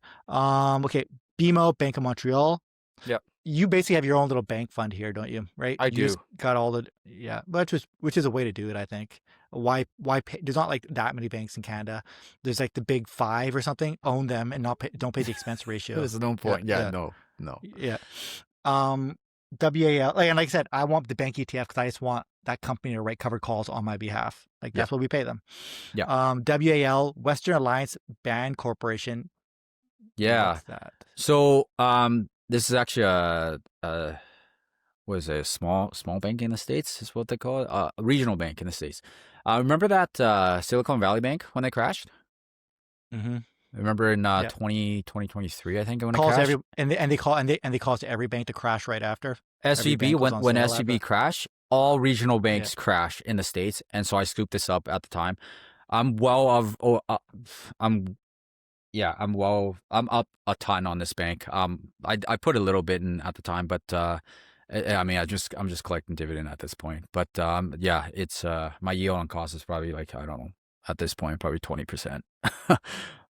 So you But bought it during that crash? I You're bought like, it oh, during this that is the crash, value. and I've held it since. So yeah, it's when But SVB, all the that's regional banks are crashing. I was like, not all the regional banks are gonna go under, and so I picked this one up. It was dropping hard, and then held on to it ever since. So that's a value investor move right there. You're it like a is, part-time but I'm value not investor putting 100 when you grand have time. into, yeah, Yeah, 100%. yeah. But I'm not putting 100 grand into it. So Well, so me not. that's I'm not either same with anymore. Not Shopify. anymore. I didn't put even Fuck. 10 grand into Shopify, went in down to 30. So it's like Yeah. whatever. It is what it is. So MFC Manulife Financial, yeah, 0.2%, everyone knows 1500. Manulife.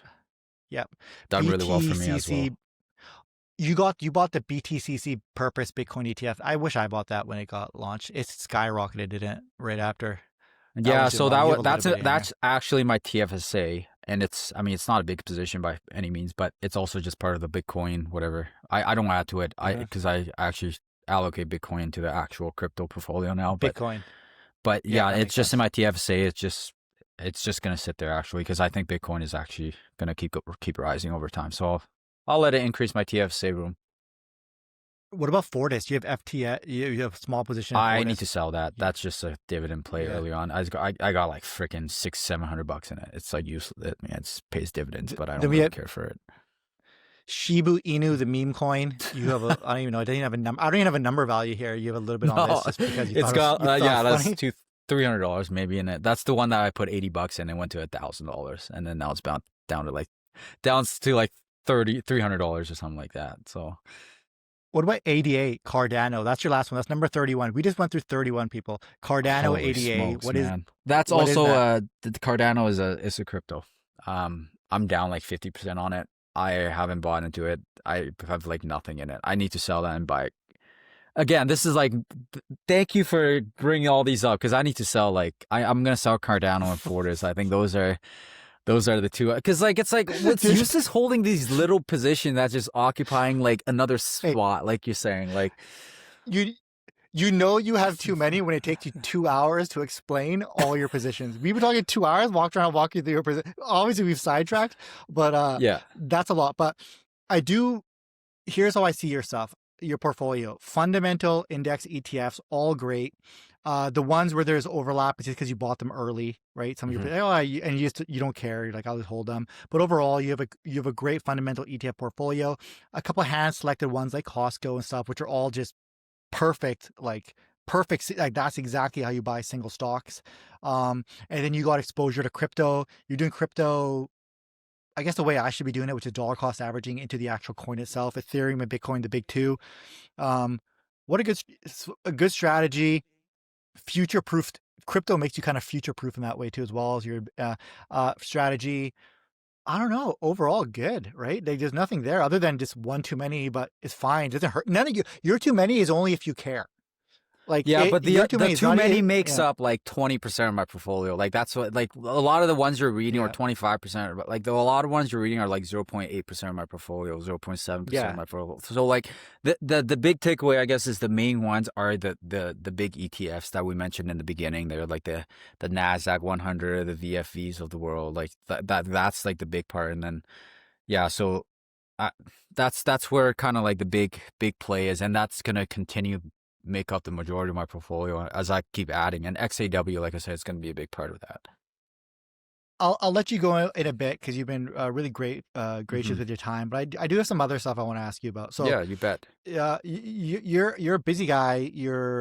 I have a good friend of mine who's an RCMP officer. Yeah. I think his schedule is 4 on, 4 off, Hmm. right? I think that's what he does. Is that what their schedule? I think it is like four, and he does like long ass days, and they're like really long. You're doing that. You also have 2 young kids. I know how that is at least. That's Hmm. exhausting. But then I'm looking at here, it says you DCA 3 to 4K every month. Talk a little bit about that because we're sort of in similar spots in our life right now. We work a lot. We're managing a family. So what's your approach to finances, to saving? What and how do you time manage? You're doing you have a pretty good portfolio, which shouldn't be taking up too much of your time. You kind of know what you're investing in now, but like, Hmm. how do you manage your time? How do you manage your finances? How do you stop from overspending? How do you make sure you have that 3 to 4K a month to dollar cost average? So um I developed a system really early on actually in my life. I don't know how you track your finance, Gary. So every month I keep my wife and I, so we actually have separate accounts, but like I manage everything for the family. Yeah. But we start every month at our checking account at the exact same number. So in my case it's 2 grand now with Wealthsimple. So I start, so in this case January 1st I start 2 grand, February 1st 2 grand. So at the end of every month, whatever above 2 grand. So for example, I end the month at $5,600. I would transfer $3,600 into investments, and I start the next month again at 2 grand. So this way, I know for a fact how much money we have going into investments, and that I don't overspend for the month. So at the end of every month, my checking account should not be below 2 grand because I have paychecks coming in and stuff. It should always be above. So I've done that since I was early 20s, and that's really helped me track and help me like, and I'm a natural saver, and I'm sure, I think we mentioned that earlier, and you are too.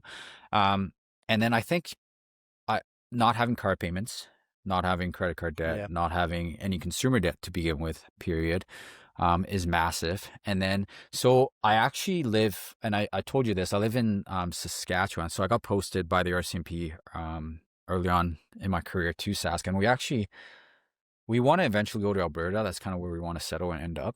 Um, but the cost of living here is ridiculous. So my wife actually, I don't know if your wife works, but my wife rarely works now. So when she was, she's a teacher. So when she was working before with kids, and we were dollar cost averaging over 10 grand a month, and so it's really come down.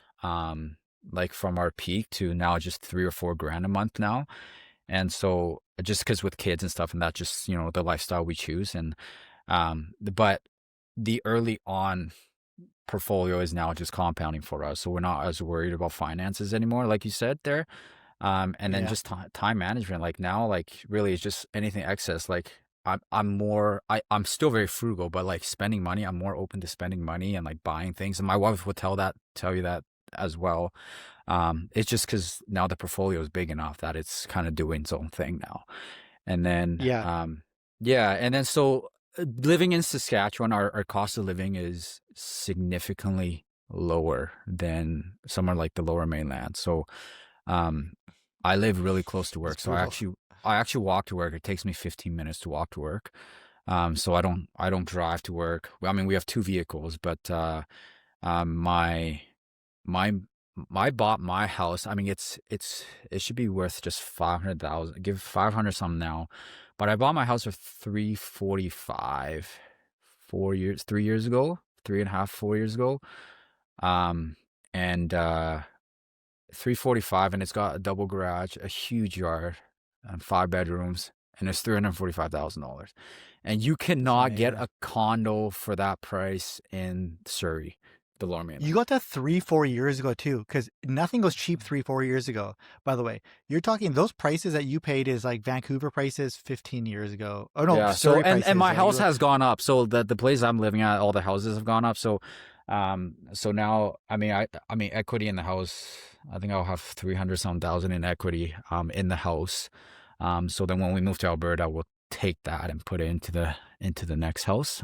As well, I actually have a yeah separate fund right now for just building up extra for future. Like if I buy a bigger house down the road, I have extra money on the side. That's not included in the investment portfolio.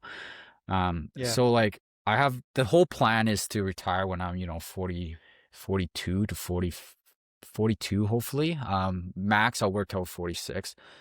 But yeah, so by then, at the trajectory we're going, hopefully, investment is around between 2.5 to 2.9 million dollars, the portfolio, and then I also have a pension on top of that. So I don't even need to withdraw really anything. Just out of 4%, just on a dividend yield, that'll give me out of $2.7 million portfolio. That's gonna yield me, say $30,000, $40,000. Yeah. And then on top of that, I got a pension, so that's gonna give me money on top of that. So I really don't need to even withdraw anything, like sell anything. And if I need to sell, I'll sell a little bit here and there. But the portfolio is gonna keep growing. So that's the plan, but I don't know. We'll see how it pans out depending on markets and all that, right? And but yeah, living honestly, what supercharged me was obviously living below my means and then making a good income like early on. Like we make out here way more than a cop in the Lower Mainland. Just, Why? Why is it? There's a pay discrepancy actually, so or is it? Do you make more when you equate in cost of living as well too? no, Because it's not even cheaper to live cost of there, living, plus just you make just more. salary wise. So for example, so we're on call. So I'm on call after shift and before shift sometimes. And so when I'm on call, I get paid. Even if I don't get called out, I get paid. So the moment, like in the morning, if I wake up, no calls happen, I'm getting paid for that period of time of just waking up. So that right there, brings in being on call probably an extra 10 grand, between 8 to 10 grand a year just to be on call. And then Yeah. there's the call outs. If you get call out, there's more than that on top of that too. Um, so yeah, I mean, like I'm not in north. Like you can go north and make $200,000-$300,000 a year if you want. But I would say Yeah. out here in SAS, we're probably making a good 50, 60 grand more than a cop would in the Lower Mainland. And then that's Wow. on top of lower cost of living. So we're making Yeah. more money and we have lower cost of living. So that's like, you know, That's sick, that man. that's the double whammy right there. So um yeah, so that helps big time. So that's kind of what supercharged me early on because like I mean not everyone could do. I was 22 and I moved to I'm not there now. I transferred since, but I moved to a town of like 3,000 people, man.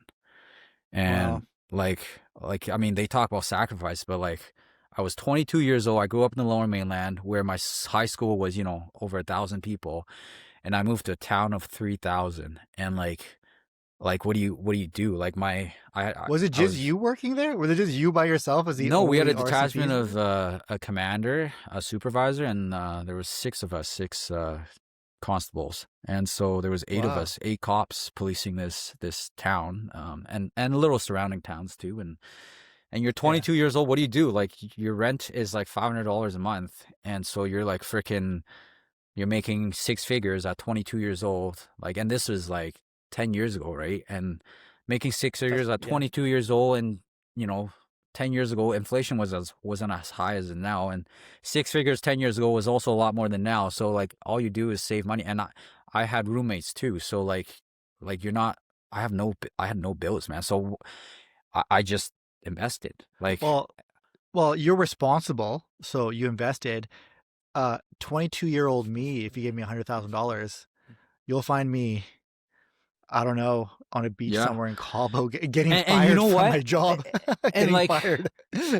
I So didn't actually start DIY investing until I was like 26, 27. So I started with GICs, man. So like, if I yeah, had like, I think so my yeah, dad was into real estate, like he not market he never touched. So like, if I knew what I know now, like had I just bought VFE back then, my portfolio would be like at yeah, $1 million probably. But it's just like, yeah, I didn't know, so I lost actually a few years of compounding to that. But like I was a saver, so like by 24 I had my first 100K, right? And not just saving, that was just pure cash. And so had I invested that instead, I mean, we were in a freaking bull market this entire time essentially. So yeah. but that supercharged it. Like no inheritance, no nothing, just built from the ground up. And it just like, I have coworkers that, I don't, in case they watch this episode, but I know cops that, spend everything that they make. And like we make the same Yep. money. Like, I have people who are way more senior than me with nothing to show for it. And it's just really like we make the same money. We're public servants, really. Like our salary is public, I like versus. Sorry, go ahead. I don't know. I'm with you on that. I know so many people. I come from advertising who are making when I was when I first started in my early 20s making $50,000 a year. I knew people who were making hundreds of thousands, and they had less to their name than I did because I was saving most of my Yeah, money, and yeah, I was using it. It's how do you use your money? I also want to talk a little bit about what you're doing here. So you're lowering your cost of living by where you live. You get on call pay. You get a great salary. So your main source of driving your investments is the fact that you have so much capital to inject into investments. You have a steady flow, I guess, of income coming yeah, in to shove in investments. And I always tell people that's the only way to really grow your portfolio, especially early on, until you get to that certain number where it's kind of self-feeding itself, like mine your portfolio is. yeah, But it's like make as much money as humanly possible, keep cost of living down, use every spare penny to just buy investments. And you've created like this atmosphere where that's just conducive. Everything you're doing is like cost of living, a great house that you got in a good market, right, for cheap. Then everywhere you live, everything's cheap. You found a career that pays you really good income, and then just so happens the structure of your deal is you get that extra income for the other pays, like all this stuff. So one thing I was thinking about is as you're speaking, I'm like, we come from this scarcity mindset we talked about earlier. When I started overcharging my success is when I still save a lot, but I used to think about growing up like, okay, how much can I save this year? And then somewhere along the lines, it shifted to I don't care because you said how do I budget? My budget's like rough in my household. It's like, hey, try yeah, not to buy dumb shit. Ours is yeah, more like try not to buy dumb shit, yeah. and we kind of just know now.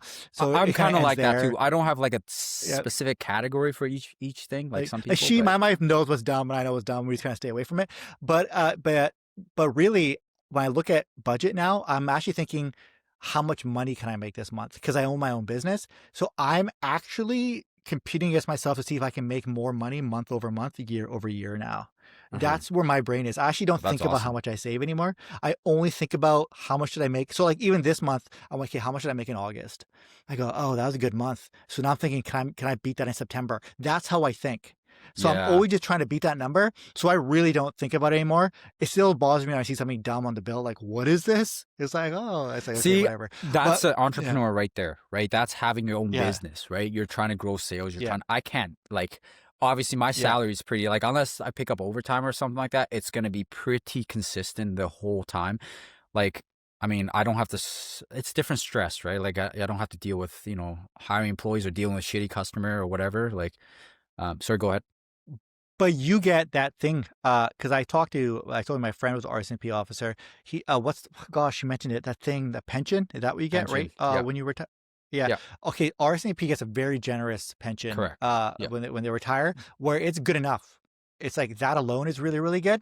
Yeah. And I remember talking to him, he's like, hey, what are you gonna do in your retirement? Because he's like, you work for yourself, like you don't have any of that stuff. And I RSP, was like, he's like, retirement. he said, what's your strategy? I'm like, my strategy is to get filthy rich, FU money by the time I'm 45. He's like, that's your strategy? I'm like, yeah. But your brain has to be hardwired. I'm like, that's it. It's to have FU money by the time I'm 45 where I don't need anything. That's what I work towards. That's what my goal is that Mm-hmm. right now. Mm-hmm. But for him, he's just like, these guys are crazy. Like, who could live like that? But for me, I'm like, well, you know, it's just how everyone's hardwired. Because Yeah. I get for him, when he told me like that sounds great. You get a pension, you work your job, check in and check out. But I go like, but technically the way I am, I don't know if that would work for me. I kind of like just like beating whatever my last month was every month, and I Yeah. want to get in and out. Like a prize fighting. I actually like prize fighting. You know, boxers fight for a certain amount of year, make a bunch of money, then they're out. Yeah. I'm doing that. I'm prize fighting right now. I'm making a bunch of money and then I'm out. And then at 45, I'm out. I shut down all my YouTube. I disappear into the ether. Nobody knows I was here. And then I'm just hanging out with my kids all day. Right? So Yeah. like, And that's it, guys. You guys got 5 more years of this channel. yeah, So and the fire community, I love the fire community, and it's like financially independent, retire early. We'll talk about that as well because I watched his episode. But the FU money, that's what I'm trying to get to, like the fat fire, the FU money, and I might not trying to get to, you know, $5 or $10 million, but I think, you know, 2.7, 2.9, or just under $3 million with a pension. I think that for me is FU that's money.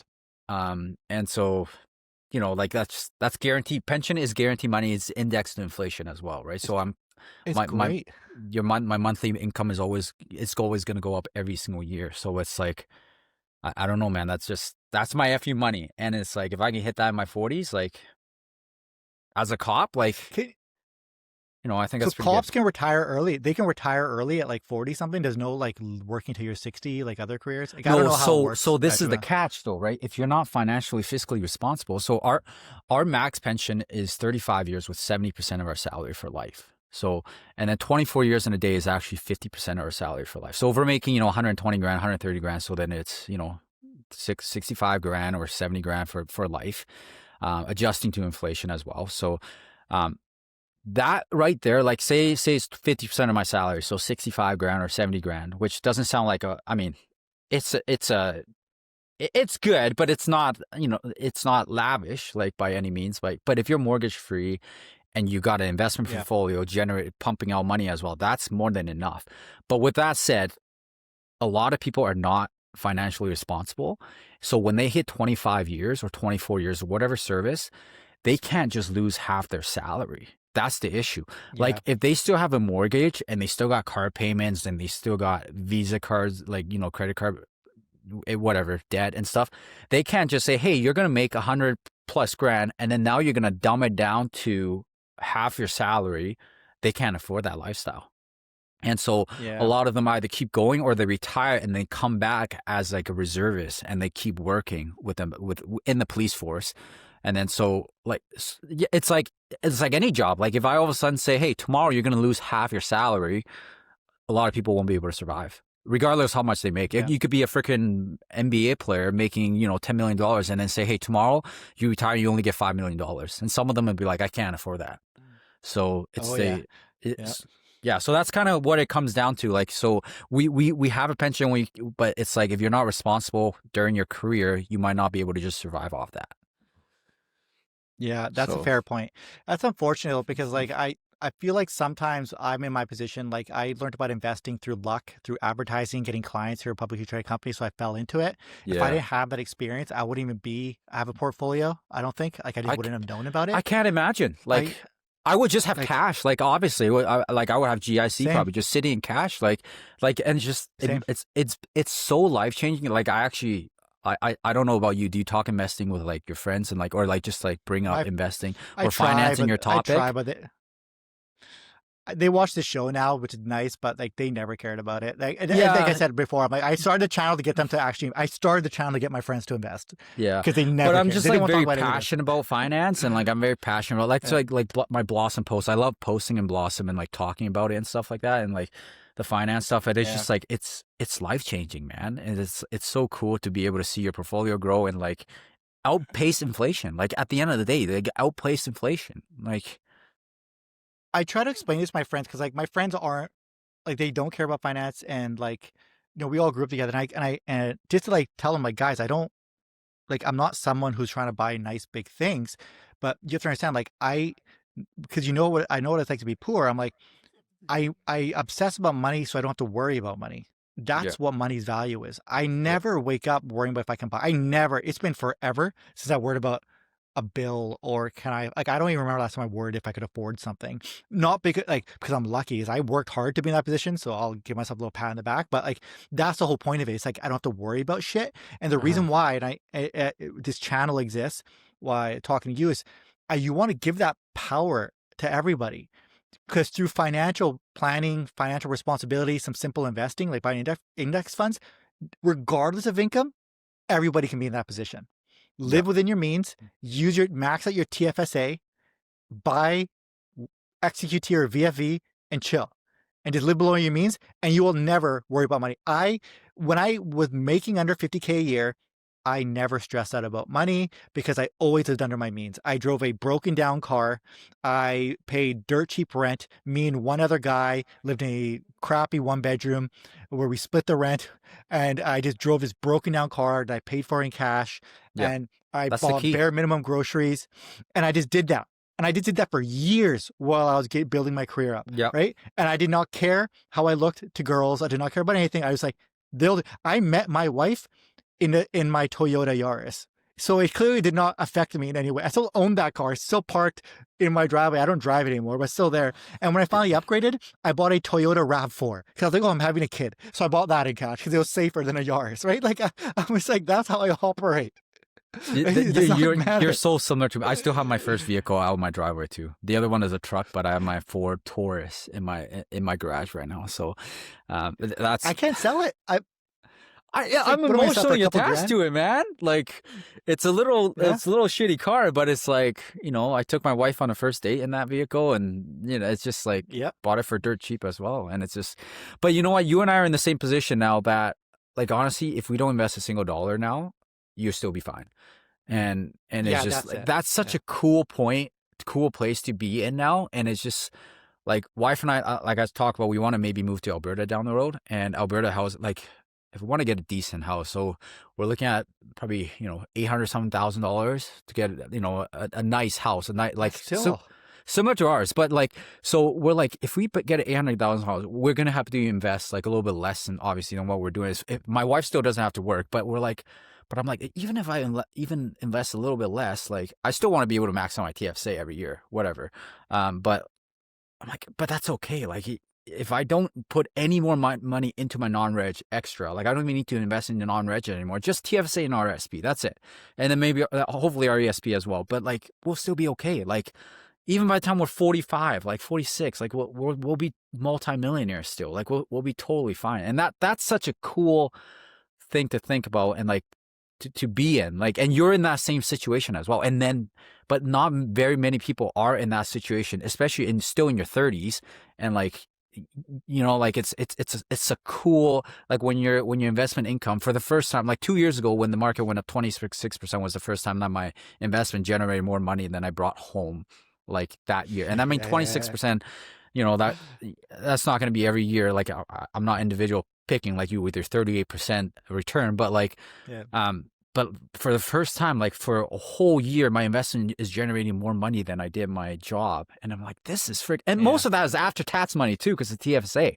I'm like, this is freaking Yeah. wicked. It's like, this is Yeah. crazy. And then now it's like last year generated more money again. And this year I'm on pace too. And it's just like, this is nuts. So it's a cool place to be in. That's the dream. I remember that, like when I started investing, like, because I knew that there was a number. They always go like, get your first $100,000, right? And that's from compound. I just remember I had these benchmarks. I got to get here. I got to get to this number, Yeah. and that's what allowed me to keep dumping money into this thing. Yeah. Because I had a clear vision of like, I want to be in the scenario that we're in right now. I just wanted to get there. So, and yeah, it's awesome. I didn't realize I was in it for a while. It took me a while to realize I was in that position because you get so like horse blinders on. Like I didn't realize. I just one day I had to stop and go like, wait a second.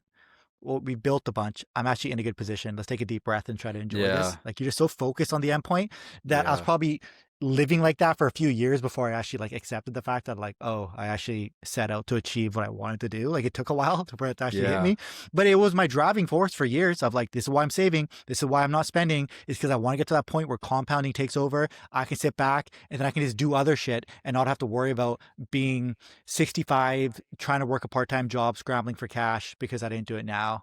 Uh-huh. And it just like, just something about that. It's something feels good about doing something now that'll pay, that's taking care of your future self. Yeah. right? Because the self of you has energy right now. Like I have energy right now, you have energy. It's like we can take care of ourselves. We can struggle a bit right now. We have the energy to struggle, but I don't know if I'll have the energy in 20 years to struggle. I'm looking out for that guy. I'm looking out Yeah. for the guy who just won't have as much energy and just needs it a little bit easier. So I'm gonna make Hmm. my life. I'm gonna make that guy's easier. He'll thank me for what I did now, because I can't keep up this level I'm doing right now. It's impossible. Like I'm gonna get burnt out. I'm doing 45 because that's when I see myself be completely burnt out from everything, right? Because I can't maintain this level, man. Too much coffee. Yeah. I've this whole thing of coffee right here. Is this too much, man? Yeah. What? I have one question. This personal thing. I always think about this when I talk to RCMP officers. Then I'll let you go. I promise. No, no, you're good. What do you? What do you? So like with your job, what do you do? Because like I always feel like, do you have to interact with other people a lot, like civilian type people within your work? Yeah. Um, if you do, how do you manage that? Because you're catching people oftentimes at their worst self, at their lowest level of patience. They already have you pegged as something in their Hmm. brain when you roll Hmm. up. Like they think you're something. They don't understand that you have to be, in my opinion, you don't know who the hell they are, right? So Correct. you're coming into a foreign situation. No one sees that. It's like you're putting yourself in a foreign situation and you have to engage because you're a public servant. You're meant to serve and protect, right? So Hmm. you're having to engage. Monetary compensation is one thing, but it means nothing when you're doing something that's physically you're at risk. So you have to come into this foreign situation, and no one does this on a day-to-day. So I'm trying to set people up. Imagine going to a situation you don't know the other person. Experience taught you might be receiving someone at an unknown level of stress at their worst. If they might appear nice but could be dangerous, might appear dangerous, could be nice, and you have to come in and assess. How do you manage that engagement, your cortisol levels, manage your stress levels in that engagement? How do you not let that drip over into other periods of your life? Do you have an on and off switch where you can compartmentalize? This is when I act like this, or do you act like that bleeding into other parts of your life, just like military people who can't help but scan a room when they walk in after they've done service? Psychology wise, how does your career affect you? How do you interact with people? I just want to hear about Hmm. how that affects you, because that's It's your job is something unique. it's very interesting that you say that because there's policing in general. PTSD is a big part of policing actually. Just from seeing suicide, seeing car accidents, not even just dealing with suspects, just greasy scenes that like my first dead body I saw was a frozen dude when I was 22 years old. When I was 3 months service in, and at 22, most 22-year-olds are partying in college. And I was dealing with a guy who froze himself to death. Like it's just like, and so like mentally, like mental health wise, I'm pretty healthy for the most part. But like I know a lot of people struggle with PTSD. But with that said, one of the instructor when I was training, one of this big thing he said when I was that if you're once you become a cop, try and make friends outside who are not cops, and also Uh, find hobbies that are not anything related to policing. Like some people really like shooting, some people really like personal defense tactics, which is great. That's awesome. It's great. But he says find other hobbies also that has nothing to do with your job, and friends, especially friends who don't know anything about policing. Because when you even a get together, like a coworker get together, we naturally start talking about work, like calls that we went to, and like just work and how shitty a suspect is, or certain things that happen at work. And that's just natural. Like any profession, if you bring 10 coworkers together that work at yeah, Facebook or Meta, they're gonna naturally start talking about work. And but it becomes very toxic at one point. Like when you're constantly just thinking, oh, this suspect did this shitty thing, and they were shitty at this. So then like they said, like surround yourself with doing other stuff. So for example, things like this, like talking about finances and like that have nothing to do with policing. And it's a big passion of mine as well. And it's like, so that keeps my mind off things. And like honestly, like being with family is huge for me. And I show in my Blossom Post, family is like so big for me. Like, and not everyone. And there's a dark joke in the RCMP saying you're not a real Mountie till you get a divorce.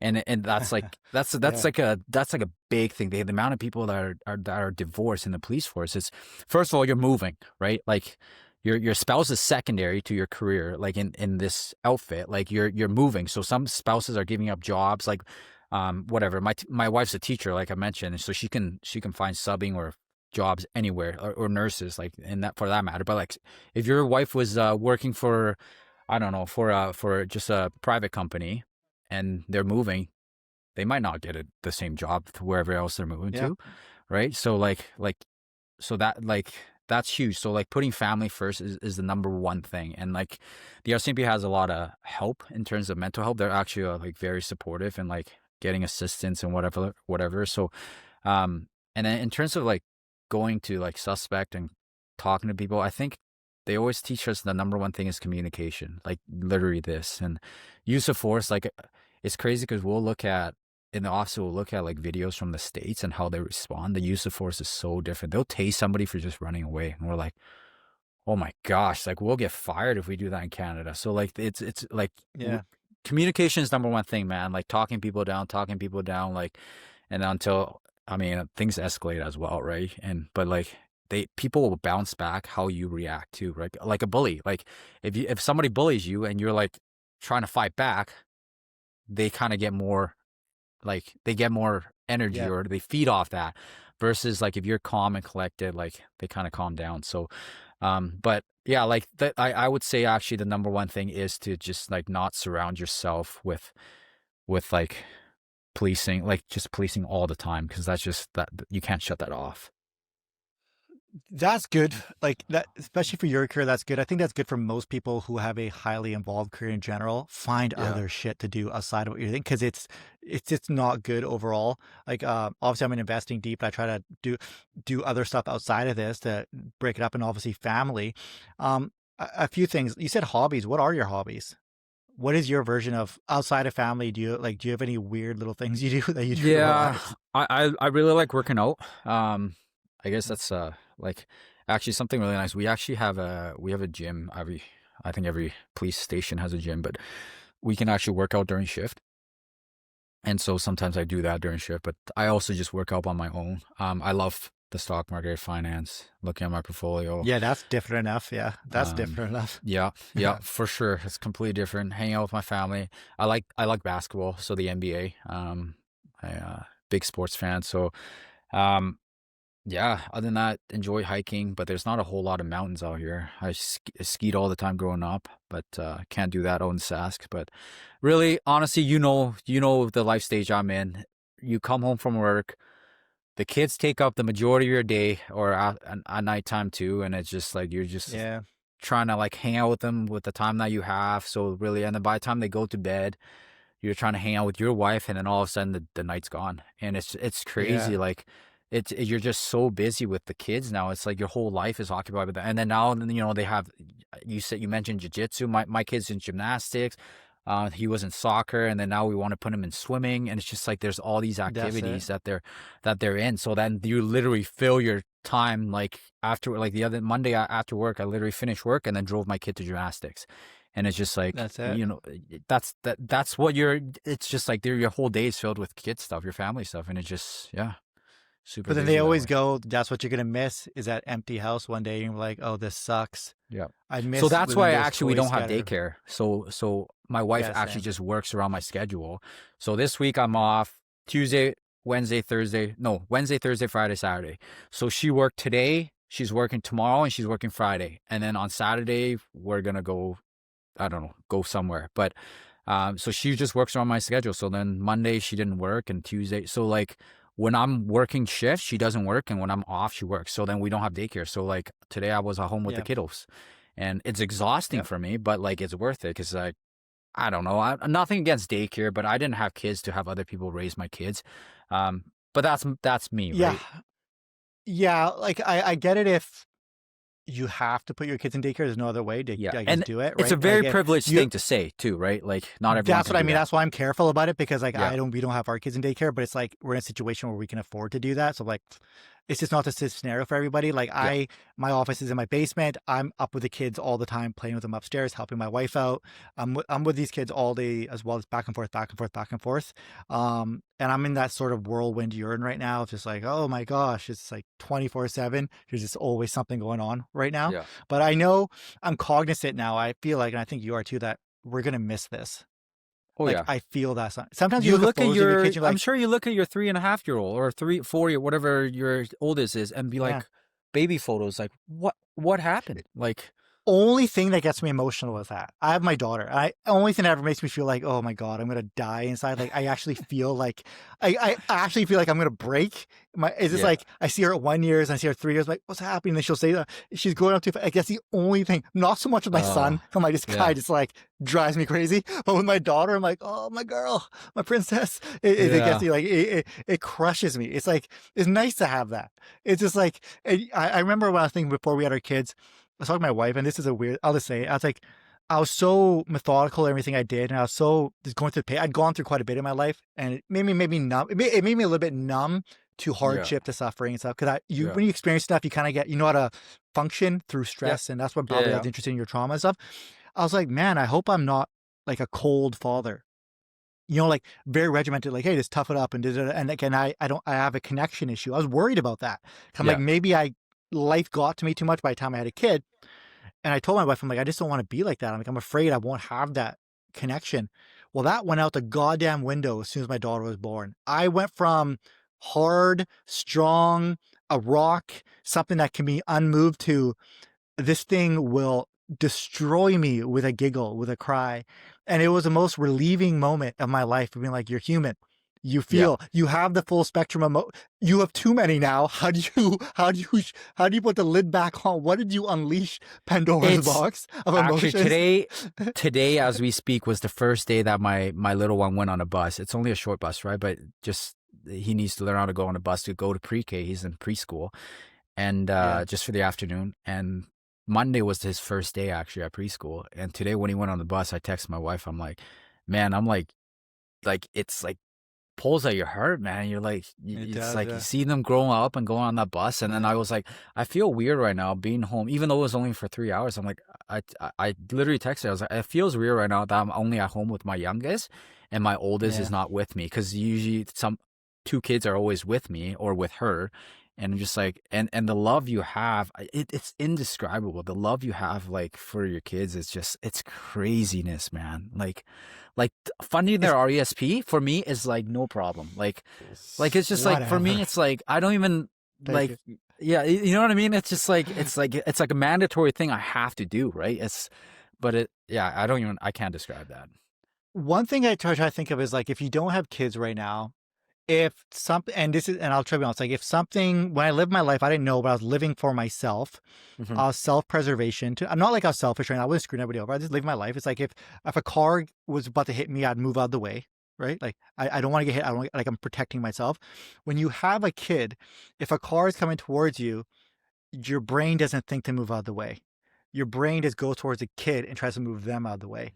Mm, You immediately become second fiddle in your own life. Like you don't even, without thinking, your yeah. self-preservation of yourself, for me at least, and I think you're probably accurate, is I need to live so this person has the best chance of success, Hmm. rather than I need to live because I don't want to die. It's like, Yeah. no, it's not about not dying. It's like, if I die, oh my God, they're screwed. It's before it was, if I die, I don't want to die because I love life. It's like, I still have that, but it's just like, that's not my driving factor anymore. It's like, I don't want to deprive this child of their parent, of a potential good life. I want to protect them. If there's danger, it's help them, not even thinking about help myself. It's like, and it all happens in an instant, Yeah. where it's like, I don't know if it's evolution. It's just like, no, and it's all subconscious. It doesn't require thinking. It's it's craziness that I could never even, I'm trying my best to describe it. Every parent knows what I'm talking about. Hmm. But I wouldn't be able to even explain these feelings to myself before I had a kid.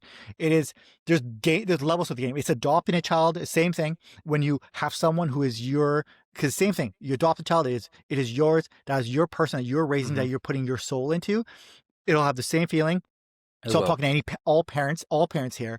It's just like, that is my biggest advocate for, you're not living your life. You're not experiencing life if you're just living for yourself. It's not until you have a child, whether biological or adopted, till you really understand the depth Mhm. of love and the meaning of life and what it is to really feel the full spectrum of emotions. Yeah. And And when you you get into can't adulthood, you explain feel like that. You can't explain to that someone who has no kids, and they're I just like, "Oh, don't I know. just want to live life." Like you can't. It's unexplainable.